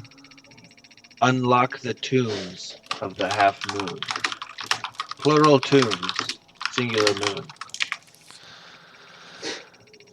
Huh. Wonder if I should use the moonbeam to make this moon dial point at one of these 3 things. The full moon or the half moons. Give me a perception or insight check, Skywatcher, and I'll say since Corpse Grinder's down there, you can have advantage. Maybe I can put my mirror on the ground when you do the moon thing. 24. So the moon will gaze upon its own face. So, Interesting. the light, this shadow that you all see, that's pointing down here, once again, incorrect, is moonlight that you see. Ambient moonlight is being gathered through this gnomon and is pointing at the waxing moon. You have a feeling that the magic of this circle, whatever it may be, is reliant on moonlight. So during a full moon, when the moonlight's on this symbol, something would happen. During the half moon, when it's on this symbol or this symbol, something would happen. As it stands, there's not currently moonlight on those symbols. Okay. You think that your moonbeam could potentially activate these by just shining on any of these. I express that thought to the group and then suggest, should I use the moonbeam on one of them? And if so, which one should we use it on? Man. Sounds like the half moon. 7 questions could really help. 7 questions could really help, but unlocking stuff. See, How many times can you cast that spell? Drea says to you. So this is actually a question. So it's a level 2 spell. And Do you I used a level 2 spell earlier to heal yourself, right? That was a level 1 spell, wasn't it? No, when you used in your wild shape form, you rolled 2d8 to heal your you're wolf form. I did. Yep. So I think you have 1 second level spell slot, so you have 1 go of this. And so you guys are opting for shooting the moon at this sarcophagus and seeing what happens? Like that's what... No, I think they're going to shoot the moon at the moon. I don't think the sarcophagus is tied to this moon thing. Do you see any elvish text on it? On what? Old big sarcophagus. No, just this picture of a brazier. Like the thing women put on their chest? No, like the thing that you can put fire in. That's a brazier. I think that's a brazier. Just a little joke, guys. Come on. I know. I knew that. Come on, believe me. No. I knew that. And then Drea says, I think Don't they're have to spelled the explain that to same, me. though? Are they spelled the same? It was a joke. Which is so weird. No, they're not spelled the same at all. The raw one is brassiere. I couldn't have told you that. I'm really not much for spelling. Why would women wear something on their chest besides armor? To put fire in.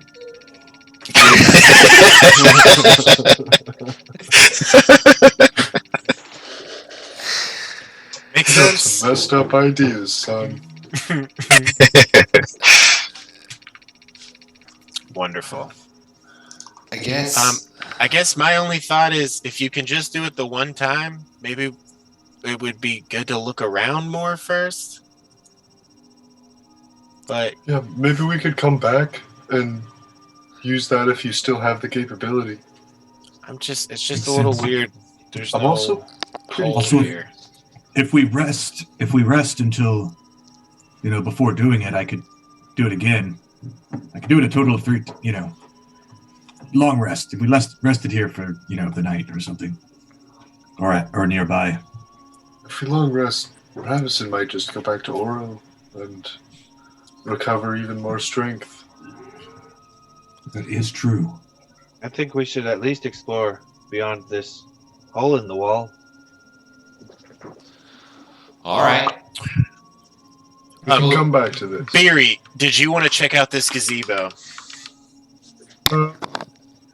We could come back to it, or we can check it out. Either way. It's whatever. They were going to work on that, and then I thought you were going up there, but you do not have to if you don't want. Sure. What's up here? In the middle of this gazebo sits an unlit stone brazier. Its bowl is 20 inches in diameter. The brazier is full of snow and pine needles that the winds have swept away from the gazebo's polished marble floor.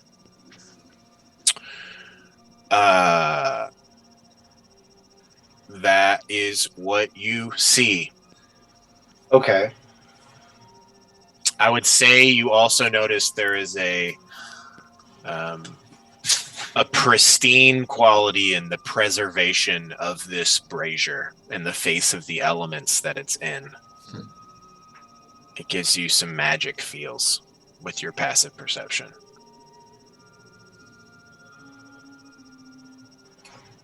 Do I get any kind of vibe if I were to light this brazier? Would the pine needles in there be a sufficient starter? At least to get a little flame going to see if anything happens when that happens? It would probably need to be cleared out just because there's a lot of snow in there. I think you've encountered making fires in your time in Bryn Shander. This doesn't seem like adequate fuel. Okay. A bunch of pine cones could be, I guess, a better fuel source, more so than pine needles. Well, I'll keep all that in my head and come back to it. Okay. I have thoughts. Cool. So what are y'all doing? What are y'all doing next? Corpse Grinder, you're going over and peeking in that hole? Yeah, hoping Excellent. other people will follow me. Yes. If you're following him, place yourself where you 4chan. are. 4chan's near- following. Cool. Just place yourselves on there and let me know when everyone's set. I'm set. Yeehaw. Sancto Spirito. Alright. I'm not going to follow. I'm going to keep examining the moon dial for right. Well, Okay. Yeah. Drea comes up here and just draws their bow and sort of keeps an eye out. And BB's going to be over here. Excelente. Okay. You see a spacious chamber tucked under this hill that's strewn with bones and holds the forms of several animals. You see foxes, hares, goats, owls, wolf puffs, and young bears. And, Where do we see those animals as? Bones? Nope, there are bones in here, but you also see the forms of a lot of The actual- animals. Animals are in there. Yeah. Okay. You get the sense that this was at some point where the white moose would hang out.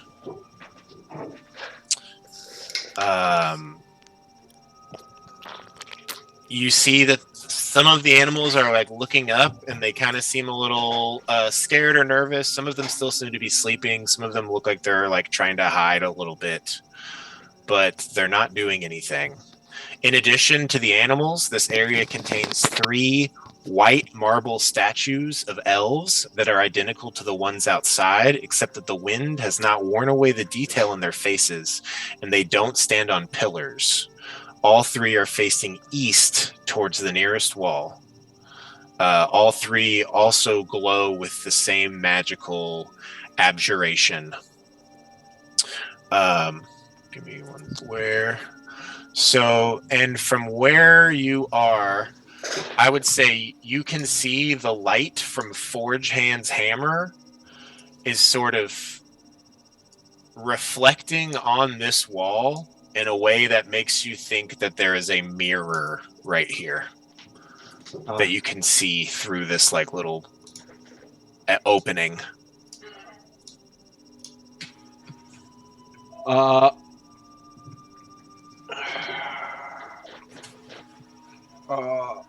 So, man, we can probably get by these guys without them hurting us. They don't look threatening at all, I to would be like to quite blast- honest. I would like to blast one though. Okay, roll an attack. I'm asking the gang's permission. There's You no think we reason should- to hurt. There's no reason to hurt. I'm dancing Think we away. should- Think we should just try and move on stealthily, and I'll get it on the way out, or not cause a commotion is what I mean by stealthily. Sure. All right. We'll just leave them some food. I'll enter.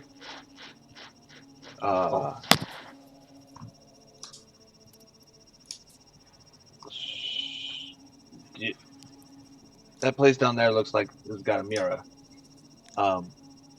We should check out these other passageways first. I feel like that's my gut instinct. What do you guys think? You do see a mirror down here now, like from the light reflecting off of it. As you enter in here, you see some of the animals just like break around you all and then go to the entrance, and they just flee right away. Out the entrance. Are any of them talking? They're no, not when they are not speaking as they leave. They just seem like scared animals. Okay. If you want to try and talk to them, you can.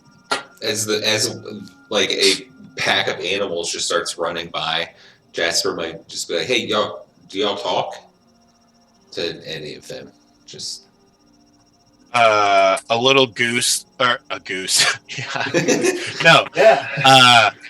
A mountain goat sort of looks at you and says, "Yeah, what are y'all in there for? we hang out in there. It's warm. We usually sleep with." Oh, okay. I mean, you don't have to run, but Ravison might be coming back, so maybe it's better if you do. Ravison's great. Well, Why would we? you know, you might figure it out. Okay. Cool. Well, is there anything in there that I need to be worried about? If maybe I don't know my way around in there. There's some locked doors and a mirror Okay. and some statues. Cool. Later.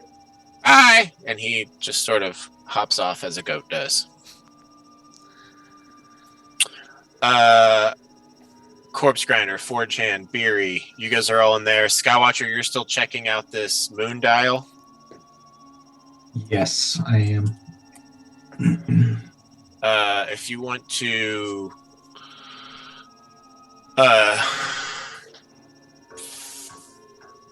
yeah, I guess what do you want to do with it? Talk to me. I guess nothing. Everybody else hasn't gone in there, have they? Or they have? For the most part, yeah.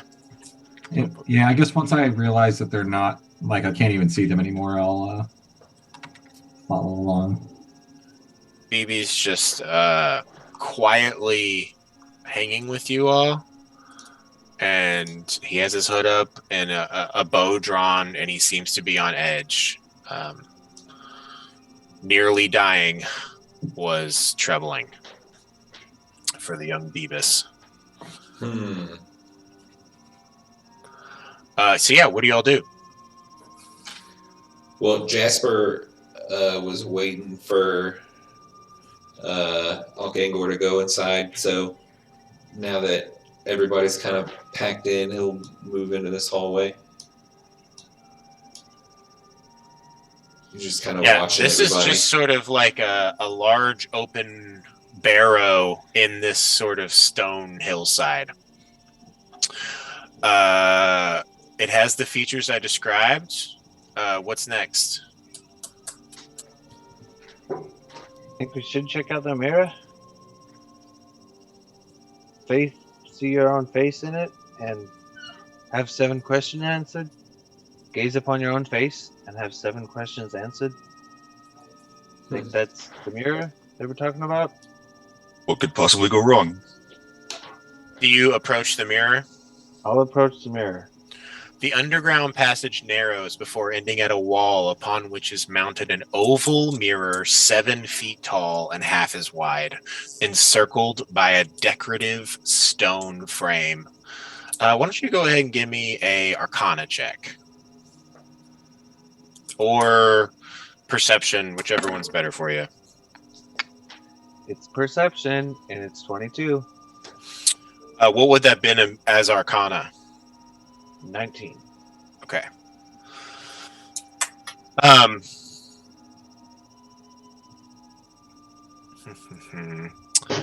You look this mirror over, and I'm gonna say if you want to gain the full information from it, you're gonna spend like 10 minutes examining this. Are you cool with that? Do you guys want to hang out for a while? Maybe secure those other routes. Make sure. Yeah. We're going to have Corpse Grinder over here checking out this mirror. What is everyone else doing in the meanwhile? Well, I guess if we're going to wait for this, Jasper will check out the other side of that door that he wanted to look at. Like the one that was over here or whatever. Just find the other side of it in this chamber. But if you're moving your piece, I can't see it. I'm not. I don't, like, he wants if to... you're pinging, I also can't see it. Yeah, I mean, go ahead and move your dude wherever you're going to go, my dude. Okay. Well, he doesn't want to trigger any traps, so... Oh, okay. Roll Perception for traps. 13. This tomb... this temple tomb, this offering to the this offering to the moon, does not seem to be trapped. As you go down this hallway and explore, you see that this stone door, which on the other side you examined the night before, had no visible hinges or handles. On this side has both a handle and hinges. You go up to it and you know that you could just open this if you wanted to. It's just like like the push doors. Yeah. The push bar. This is like a push bar door. It can't be opened from the other side. It can be opened from this side. Okay, well, that's what I was going to try to figure out. 4chan, are you just hanging out being menacing? Or do you want to check anything else out? Go check out this passageway, see if there's anything interesting. Excellent.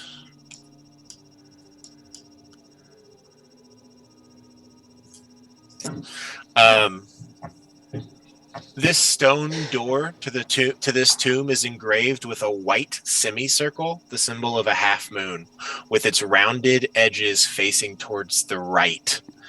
The door is locked if you go to touch it. But I would say, this is just a matter of shapes. The image on this door reminds you of one of these two out here. symbols on the ground. All right, yeah, I'll mention that. Beery, are you doing anything while Corpse Grinder's doing his examination? I was going to help him kind of do my own examination. Okay, cool. Yes, Garoth, 4chan checks out that door, and sorry if I interrupted you. Yeah, I was just gonna call out. I think this one might be tied to the moon dial thing. It said like unlocking the tombs. This looks like the same symbol. All right. Skywatcher, you hear that? I'll go take a look at it and presumably agree that probably is what it is. Maybe those are the tombs. Yeah, so you think this other one up here's the other one? It makes sense. It matches up that door, and then the mirror representing the full moon, and then the other one would be the next symbol, the three that have the writing. But let me take a closer look at this mirror. Cool. They spend some time looking at that mirror. All of you are going to have a chance to check out one more thing if you want, before I will give them their information, if you'd like to continue to look around. Forge Hand. The stone door to this tomb is engraved. Oh, nope. Yep. The stone door to this tomb is engraved with a white semicircle with its rounded edge facing towards the left, the opposite symbol of the other one. This door seems to be locked. Oh, I suspected as much. This seems to be the other half moon symbol. Jasper, are you doing anything in the meanwhile? No, just kind of thinking about what I mean. So both of the options for this temple are in this room. You either, I mean, assuming this is what the mirror is for, you gaze on the face, whatever that is, whether it's yourself or the moon or something, or both of the half moon things are also here. Like, I don't know. It's just weird that everything that's mentioned is that close. Granted, somebody did punch a hole in the wall to get here. I think unlock the tombs of the half moon means that those doors might have. Just throwing this out there, I don't have any reason really to suspect this, but to unlock those doors, maybe we have to do something with that sarcophagus, like to solve those 5 symbols on the crystal pillars. There was also a brazier on top of the sarcophagus, and I noticed a brazier in that gazebo up to the north. Maybe if we light that, it will give us some clarity and insight. Did you clean out the brazier earlier, or did you just leave it be? I think you I guess I would have. I kind of just left it there, I think. Okay, cool. Decided to come back to it.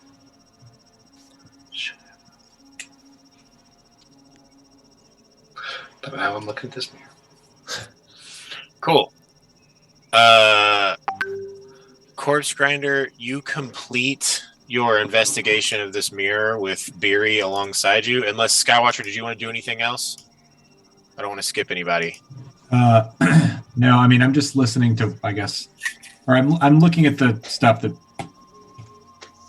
they're talking about. Yeah, I mean, yeah. You see that the symbols on both of these doors, this one to the south and this one to the north, match this and this. These half moons out here. I suppose all I'd say is that, like, when they're talking about the sarcophagus, like, I don't know, be like, wouldn't it make the most sense if it was related to the half moons where the notes are made about it? So the moonbeam shining upon those spots would create what it says to happen. Unlock the tombs. Checks out. If I use the moonbeam on those half moon. Can you move the mirror? And Like perhaps As part of Looks your like a- investigation of the mirror, you find that it is immovably stuck to this wall. Okay. Like magic. You're like, oh, there's some sort of magic here. Like it's like you put your full weight on it and it's not going anywhere. You also find out over the course of this time, as you and Beery examine this mirror, that like this mirror can be attuned to, and in doing so, would allow whoever was attuned to it to scry. Oh shit. And I think the last thing you notice with this is that there's like little, you know how if your nose is wet or an animal's nose is wet and it touches a glass surface, you can see the little imprint on there left behind. You see what looks like where a moose nose has like touched this mirror over and over and over and over and over again.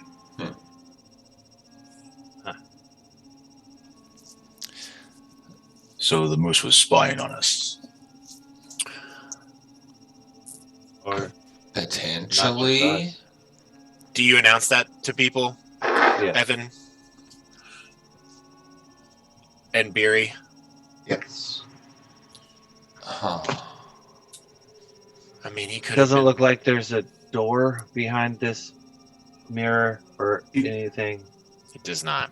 Do you think that perhaps the mirror is related to the full moon, and if I shine the moonlight on that, we might be able to see maybe the location of... Oh, that's the last part.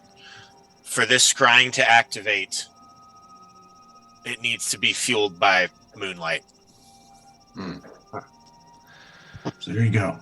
Inside this small cave or on the fancy word you used earlier? The Outside. Nomon. I would say at this point, once again, you think for this magic to work, you would need to shine the moonlight directly onto this symbol or this symbol or this symbol. Like those are the parts of this that will absorb and channel and do something with moonlight.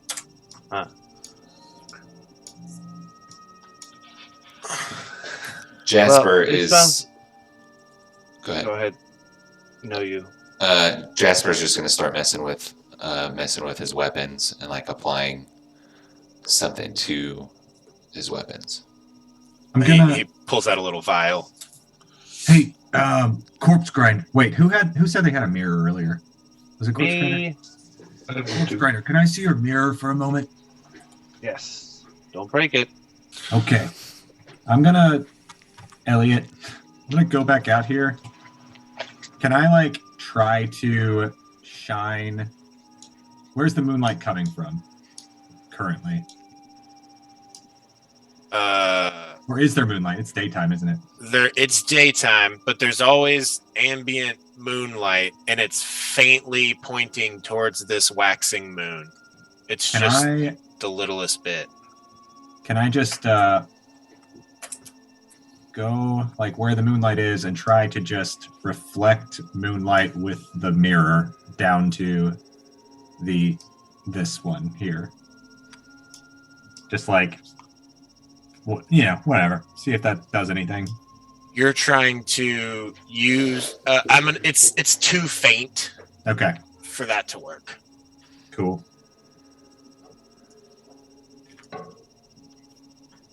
Well, I'm still trying it, so. If I'm finished trying with my investigation, can I go try and just hold up my like light cantrip ring that I cast on that and see if that light has any effect? You're going back outside here? Yeah. Yeah. You hold the light of your ring over it, and the symbol doesn't seem to react. Cool. I didn't think so. Beery would try. I think that I'm going to...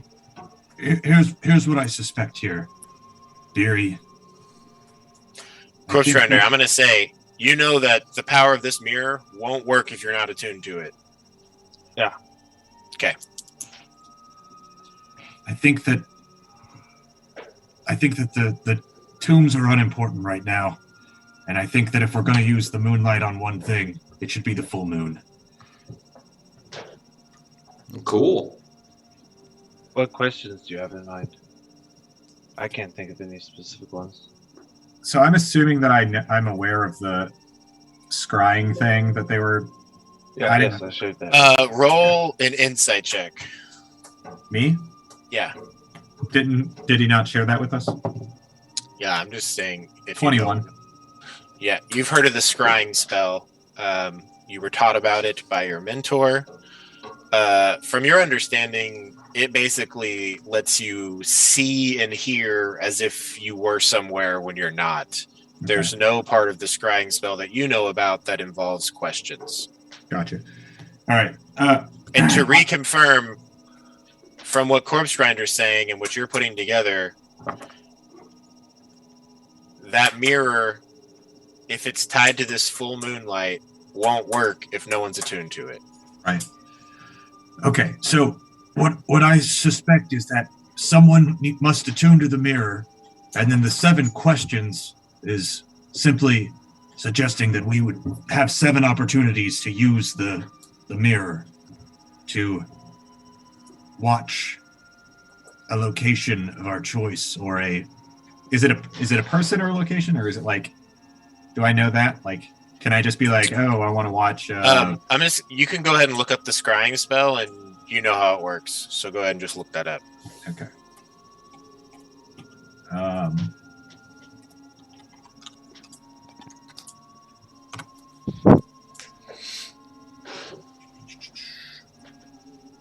Okay, you can see and hear a particular creature you choose that is on the same plane of existence. Okay, so So we would be able to watch Ravison and find out where they are and what they're up to, potentially, or whoever we please. But I suspect that the 7 questions is the number of times that we're able to use the mirror. Anything to keep her from getting the jump on us again, because it keeps happening. And if we can maybe get the drop on her, it might, she might not get away next time. I think it would be worth having someone attuned to this mirror, and then I can cast Moonbeam on the full moon, and we can use that. I don't mind volunteering to attune to it, but 7 uses, that seems like more than we need. We just want to know where Ravison is, right? We could maybe use it for Auril too, but that's down the road, and we have other people that could attune to it. Yeah, we could figure out where the Torg's caravan is. We could figure out where Rodolfo is. Those wandering people. We could track them down. It's a good idea. You can check on Bash. Yeah. So, we got, if we have, questions to blow or something, we can, Oh, shit. So I probably should have thought about this already, but the Moonbeam, I can cast it for up to 1 minute, and I can move the spell during that time. So I could potentially hit all 3 of these targets. Yeah, why don't you see if that unlocks those doors? Should we wait until somebody is attuned to the mirror before I work on, and just start with the full moon, see if it works, and then move to the tombs and see if I'm able to unlock them all? I will start attuning. Okay. The mirror. You just sort of sit down at the base of the mirror and place your hands upon it and gaze into it and begin the process of understanding what it is and how it works. What is everyone else doing during this short rest? Do you guys want to try and... I guess really it's not a short rest. It's going to be an hour. It could be a short rest, or you guys can fuck around with other stuff while Corpse Grinder is attuning to this mirror. You want to come check out this gazebo with the brazier with me? Yeah, I'll go. Excellent. Excellent. Go ahead and place your icons where you all are.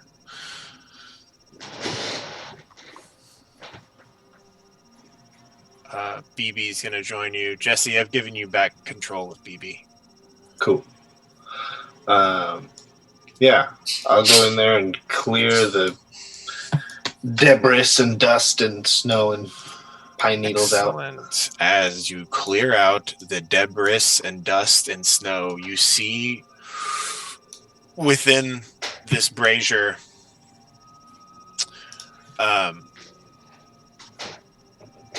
underneath, once you've cleared it out and it's empty, at the bottom in a circle, you see a twig, a pine cone, a flame, a feather, and a humanoid hand carved into the bottom of this brazier. Okay, so These are the same symbols that were up on the crystal pillars up around the sarcophagus. Let's light it up, baby. Do we have to burn those things specifically in this brazier? Oh, I was thinking we'd just start a fire. I mean, I'm up for that too, but I'm just concerned about what those symbols could mean. What are the symbols? Or are they all things that could be? They include a humanoid hand. A twig, a pine cone, a flame, a feather, and a humanoid hand. How are you going to burn a flame? Well, that's just one ingredient. Sounds like flame.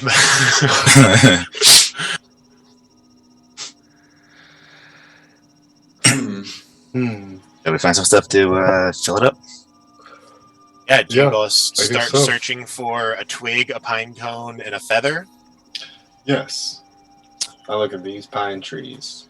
I'm just going to say, after 10 minutes, you have gotten a twig, a pine cone, from amidst this little burrow area, amongst these other animals, which as you guys were in here walking around, all of the animals that were in there have, trickled out. You find a feather amidst all of these bones and whatnot. Was it from the goose? It could be. It looks like a goose feather. The Arctic goose. You don't have a hand.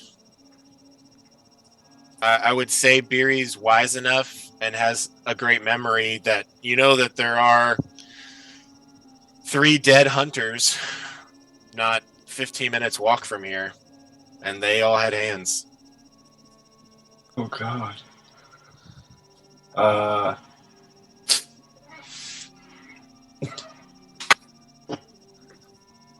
don't know if she says that, but it definitely she's like, severed human hand. I can't think of any way that we're going to get that.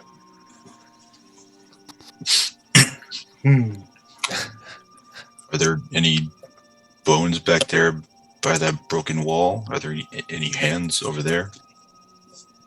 There don't seem to be any solid bone skeleton hands. That's unfortunate.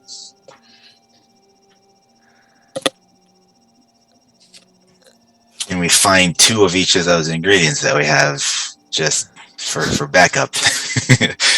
Yes. Well, Right. I guess there were a couple of dead bodies, a few clicks back the road. We could go collect their How about- hands. How about we burn what we got and see if there's any reaction at all? Sure, if we have Just 2 of each. To see if we can see if we're on the right track, maybe. Good idea. Do you have any wood? I guess a pine cone's gonna catch fire. Drea steps up and says, I can do this too. Makes a little produce flame. Wow. While Forge Hand is just holding a burning hammer. And then Drea puts the flame out. Puts her hand back in her pockets. Yeah. You all set a pine cone, a twig, and a feather in the brazier, and then lighted a flame. It burns quickly, and you see no effect. Besides that, those items burn up. There's a little bit of ash in the bottom. be immediately looking at those pillars up there to see if like anything glowed or something or any indication. It does not seem that there was a reaction from the ingredients that you put in there. Well, I guess we better tell the others if we're gonna go grab those. Theory and Forge Hand side quest. Hey guys, we're gonna go get some hands. Excuse me? So we cleared out the brazier and it has the same symbols as the pillars up there, and so we think that we need to burn all the things that there are symbols of, and one of those things is a humanoid hand. So we're going to go find those hunters that we saw whose bodies were left behind, and we're going to harvest their hands. Well, we'll get to it. Quit moping around. They're already dead. They don't need their hands. Yeah, I already took all their gold, so you know.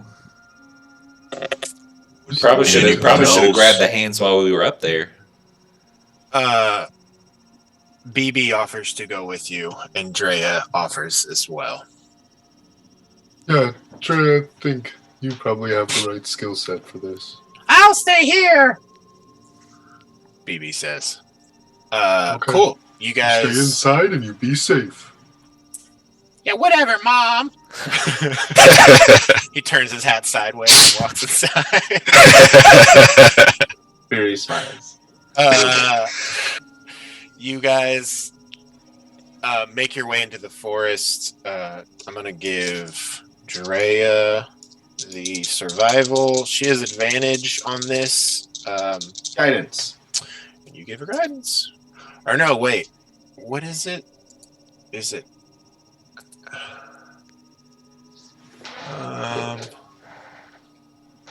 when you're tracking, forage... Tracking and trying not to be lost at survival.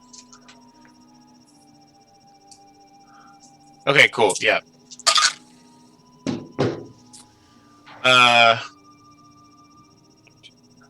Plus.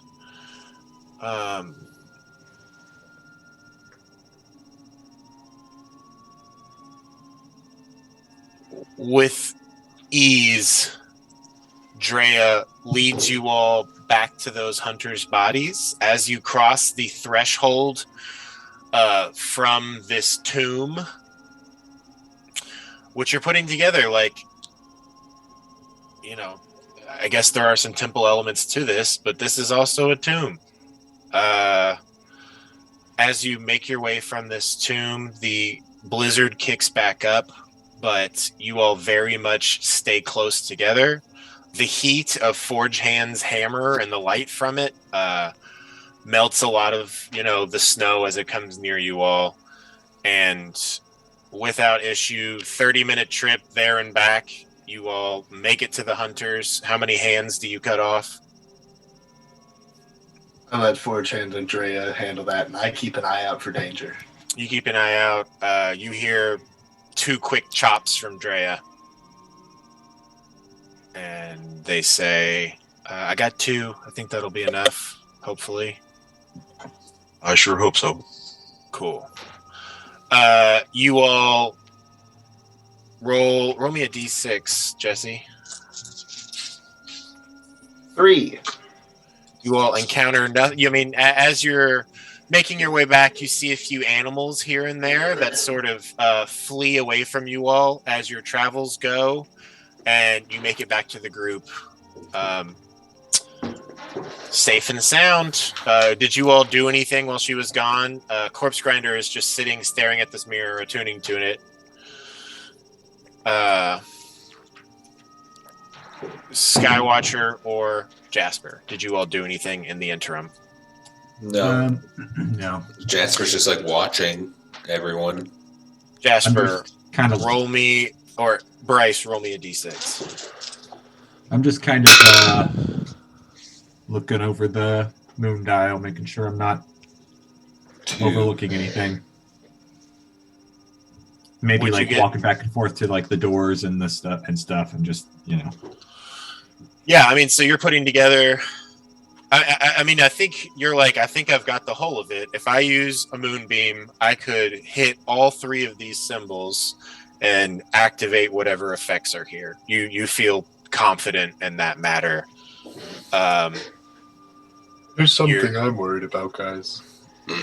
Oh, if you weren't done, go on. Just Jasper, do you do anything in the meanwhile, or just keep watch? Just watching. BB does the same by your side, sort of just like posting up next to you, like kind of trying to imitate your body language. Skywatcher, BB, watch. As you all make it back, the sun is starting to set for the day. It's going to start getting dark again here soon. After all this time has passed. In about 15 more minutes, Corpse Grinder is going to be done attuning. You all are back. You have these ingredients. Better ingredients, better Piba. Bobachans. What are you all doing with them? Well, before we light this up, actually, I guess I'll talk about it after we light it up. Okay, let's light this up. You place within the brazier the items. A pine cone, a twig, a feather, and a severed humanoid hand.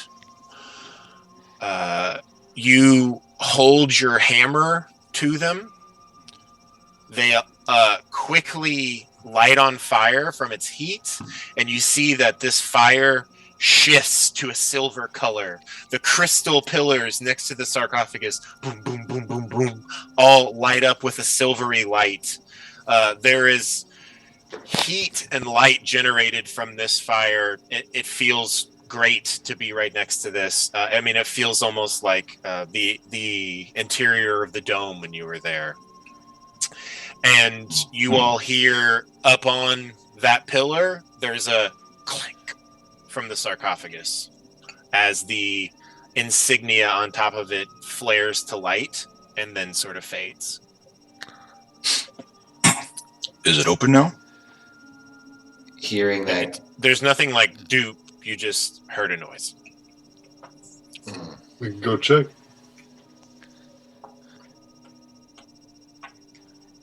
Jasper's already up there. He's just like, he's got his hand on his hand crossbow. He's just kind of watching the sarcophagus till other people get up here. Okay. Corpse Grinder, you hear a few footsteps behind you, and in the mirror, you see BB has come in here to join you, and just sort of he just sort of like waves to you in the mirror, and sits down and says, "They lit up a magic brazier. I think that sarcophagus is about to open, so I don't want to interrupt you, but I'm just letting you know what's going on." And I'm sure they can handle it. yeah, Skywatcher, are you staying down there? No, I'll go check out the sarcophagus with them. Okay. You make your way up there. I think. I'm moving you. Okay. Yeah, Let me know if you need to be moved from somewhere else. Let me know. Yeah, perfect. You all approach this sarcophagus. You see that the sigil on top of it of a little brazier still has a faint glow. What do you do? I just try to open it. Roll me a Should we look strength at check. it for see if it's trapped? Good idea. By all means. I'll look Okay. for traps. Yeah. Jasper will also approach and check it for traps. Roll me some trap checks, perception or investigation. Guidance. Oh, yeah. Ooh, that's a natural 20. Got a 28 total. That's a 24. A natural 20. Nice. You notice no traps. You are confident that whatever's happening here, it doesn't seem to be something ready to try and spring and kill you. Well, I think I'm gonna step back, but y'all can open it. Also, the brazier over there, all the fuel's gone. It still has this silver flame that's sort of dancing about. It's not going out. Cool. Okay. Yeah. So I'll just wave my hand over the chest plate of the armor, and it'll glow briefly. I'll activate the frost rune and try to lift this thing open. Oh, that gives you a boost to your Gives your plus 2 strength to checks. Yeah. Yeah. Go ahead and roll a. It can be an athletics check. Sweet. Is anyone helping this process, or is it 4chan doing it solo? Don't know. I will either help or cast guidance if no one else helps. It sounds like you're casting guidance, Skyshadow or Skywatcher. Are you helping? I guess I'll help try to, yeah. And in this moment, you two's just sort of like both of your hands are on the sarcophagus next to each other, and you look over and lock eyes, and there's this brief like Foon Lakalaga and Akhenafi working on the same thing together. Who would have fucking thought? And, go ahead and roll an athletics check with advantage, Kevin. Okay. And you can add a D4 to it. All right. That is a 23. Okay. It is very heavy, and it takes a minute, but you fully push this lid aside, and it sort of just like slides down, and instead of falling off, there's like a soft as it just sets itself on the ground. And you see within this sarcophagus a mummy, and as soon as the lid is removed, it just sort of sits up. It looks very lean and thin, and as the lid is there and you all sort of step back, it sort of, raises up out of the sarcophagus and just sort of looks around at you all and just sort of waves. And it Hello? Hi.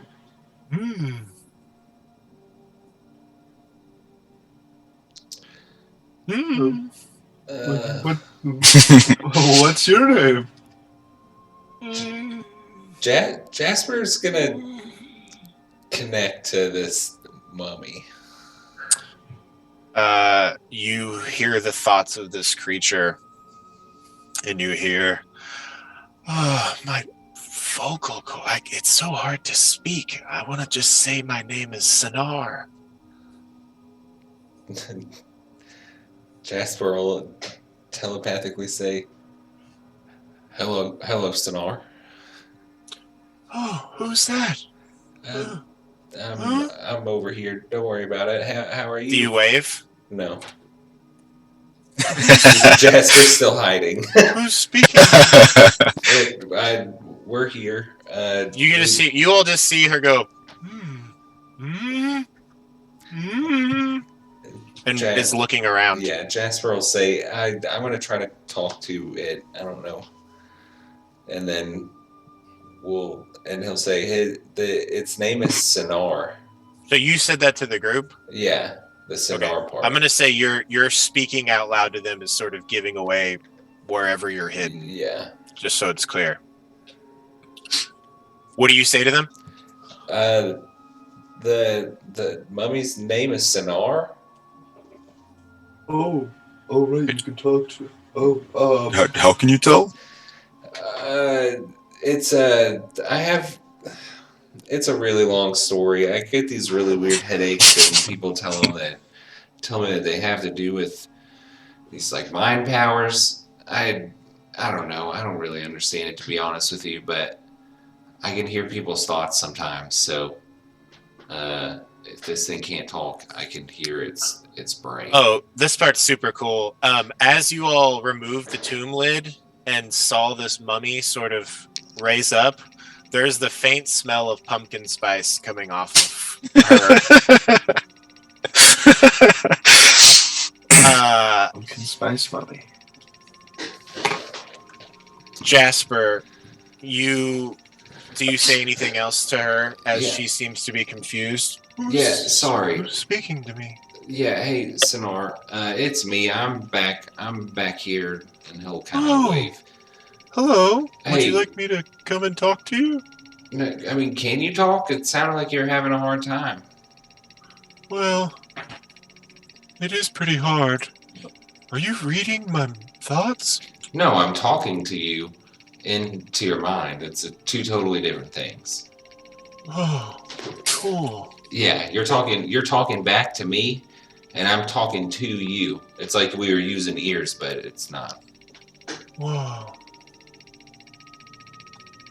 Yeah, so anyway, what are you what are you doing in here? I don't. What year is it? It's 1589, it's 2022. It's 1589. right? I think it's 1489. Is it? I could be wrong. I can't remember. It's I in the knew it was same one of those. century as Circus of Values. In that case, it's 14. 1489. Okay. Well, it wouldn't make much of a difference to the mummy. Yeah. He had it printed on scarves. It's 14. Oh wow. That's Ooh. Dale reckoning. Oh. I think I died, and that was like the year 900 when that happened. Jasper will just kind of like relay this stuff as he's being And the mummy's told. just like just making these noises to Jasper out loud. Yeah, Um, just kind of openly translating. yeah. Are we in Icewind Dale? Yeah, we're at the Cool. we're at this elven temple. It seems like a pretty prime spot to be buried. Who are you? Like really important? Yeah. And the mummy sort of like puts its hands to its head and it's rubbing, and it seems like it's really digging deep for memory.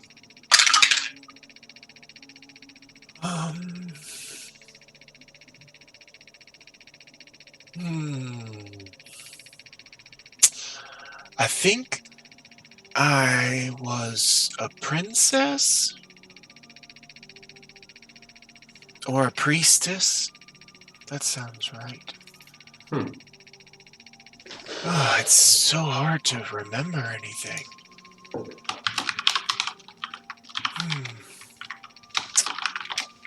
This is. I do know this though. This is the tomb of the half moon. Which We were one? gonna bury my mother and father here. And I guess I was gonna be buried up here.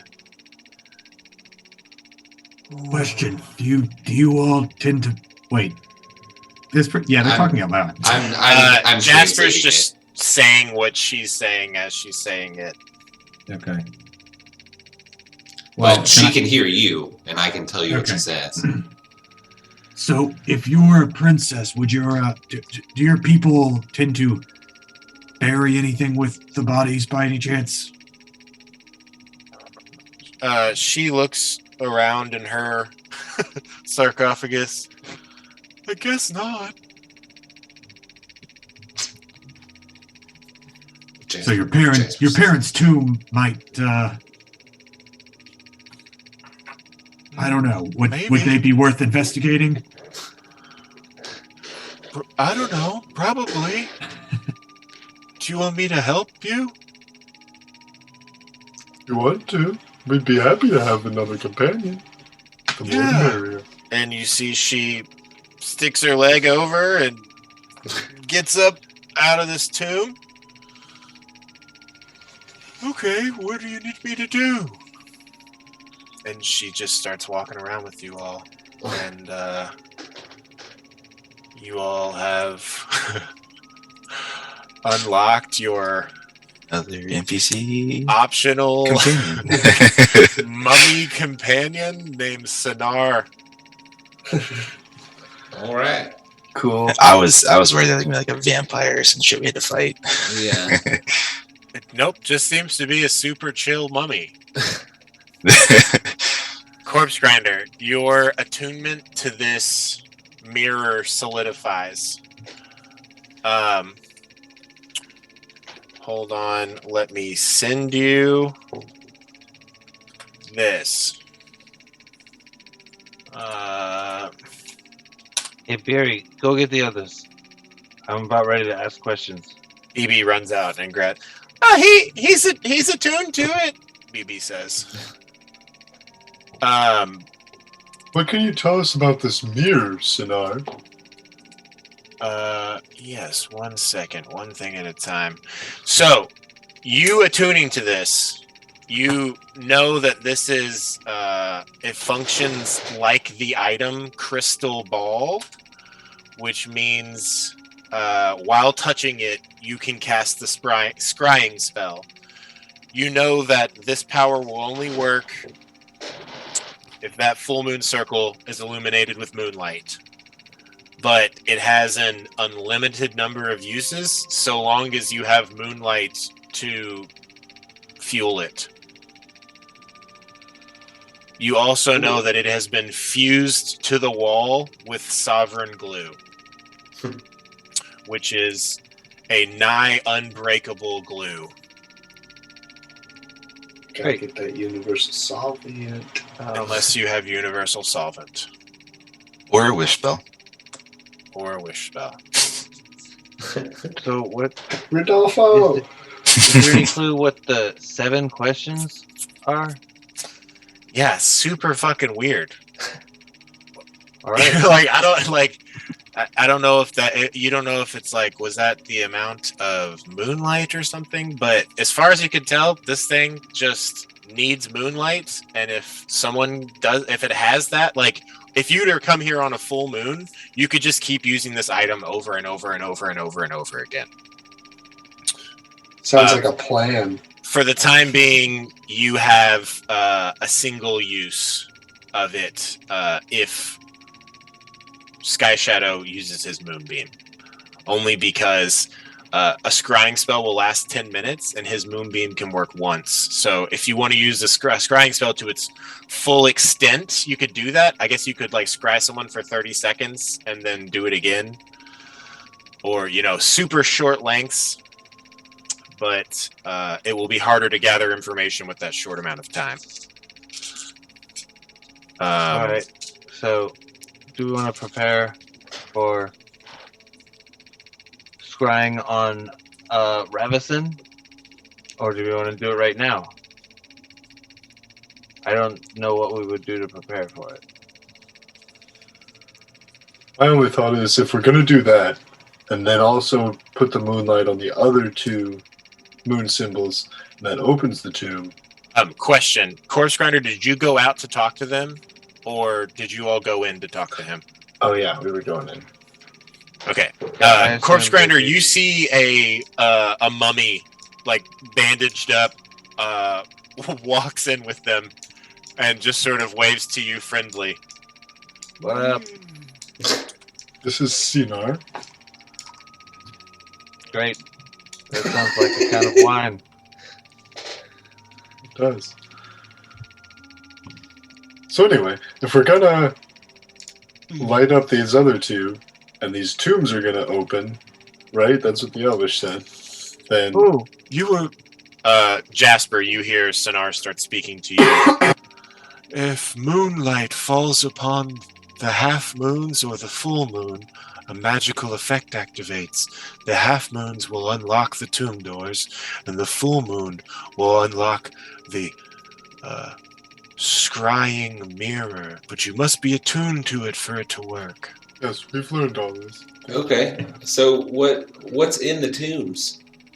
Your parents, right? Would they Likely. be happy to see us? I hope my Or- parents. I don't know if they're going to be whatever I am. Oh, what should be in there?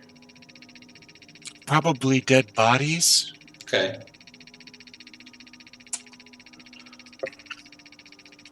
What if when I use the Son of- moonbeam,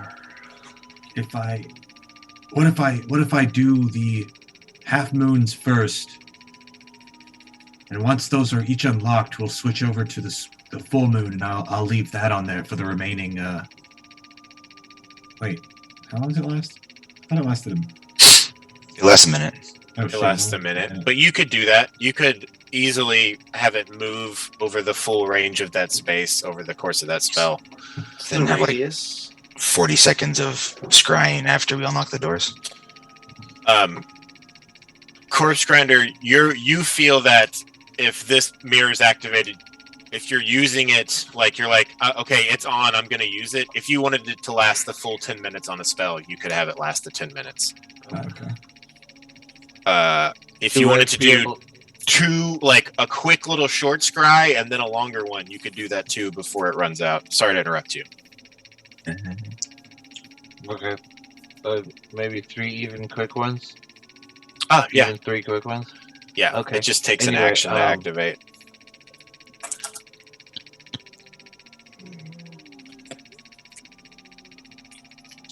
So I'll go stand by this door, ready to open it. Someone should stand next to the other door. Do we have any indication that doors will stay open after the moonlight goes off? Well, they're closed now, and the half moons aren't lit up, so they probably will close when they don't have the moonlight source. Right. So, yeah. So how are we going to get out? I'll see if I can prop it open. Okay. What do those doors look like? Made of rocks? Yes, they are large stone doors. I don't know about that. It looks like something you need like an immovable rod for.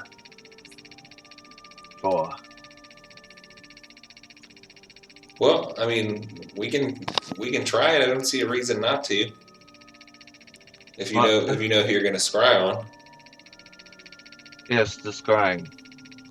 Do we want to scry on Ravison? Yeah, let's scry on Ravison. Let's scry on Torga and see where she is, and then I don't know. We can't do all of this at once. Yeah, like we can't scry and get in the door, or at least I can't. Well, those would be two separate phases. The half moon thing would happen. You will be able to hit all 3 of these symbols with the moonbeam, just so it's clear. Right, but Yes. Once the moonbeam's off, will the doors close? You're unclear, but yeah, I guess you don't know. Does Sonar know? Hey. Yeah. What do you say? Well, I mean, if somebody else asks that out loud, she can hear them. Sonar looks to you, Jasper, and says, as long as someone's there to hold them open, I don't think that they'll close again right away. Okay. Cool. I think they would need to be intentionally shut again before they close. Good to know. Does that make sense? Yeah. Well, let's get cracking. Cool. First. As far as the scrying goes, though, wouldn't we need to decide who we're going to scry on? Yeah. So that's So I mean, it can only be Ravison? one. Yeah. Well, it can be up to 3 people for a short time, but Yeah, check on a couple. maybe we should See if they're we okay. should spend it all on Ravison so we get I'm a really sorry. detailed picture. Maybe Tony is confused. I don't want to just keep talking as character if I don't understand. Did you say so? Once it's activated, he has 10 minutes of scrying. Does it? You can switch who you're scrying within that 10 minutes. Once it's activated, he has 10 minutes. Okay, I'm trying to figure out how I can explain this. Like, my understanding is like, so if I have a minute to do the moonbeam, right? I can unlock the first two things and let's And say then like move it over 20 there. seconds.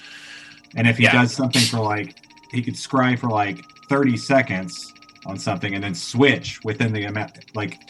Yeah, so he could do that. He would activate it, scry on something, and then he has, 15, 20 seconds, then he can let go and then scry again.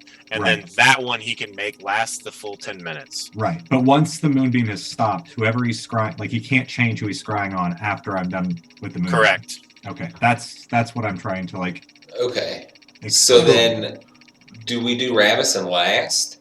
Since you can get the remainder of that 10 minutes, and we do the first, we figure out where Torga is, and then whatever the third option would be, and then do Ravison last so that you have the back end of the scry spell.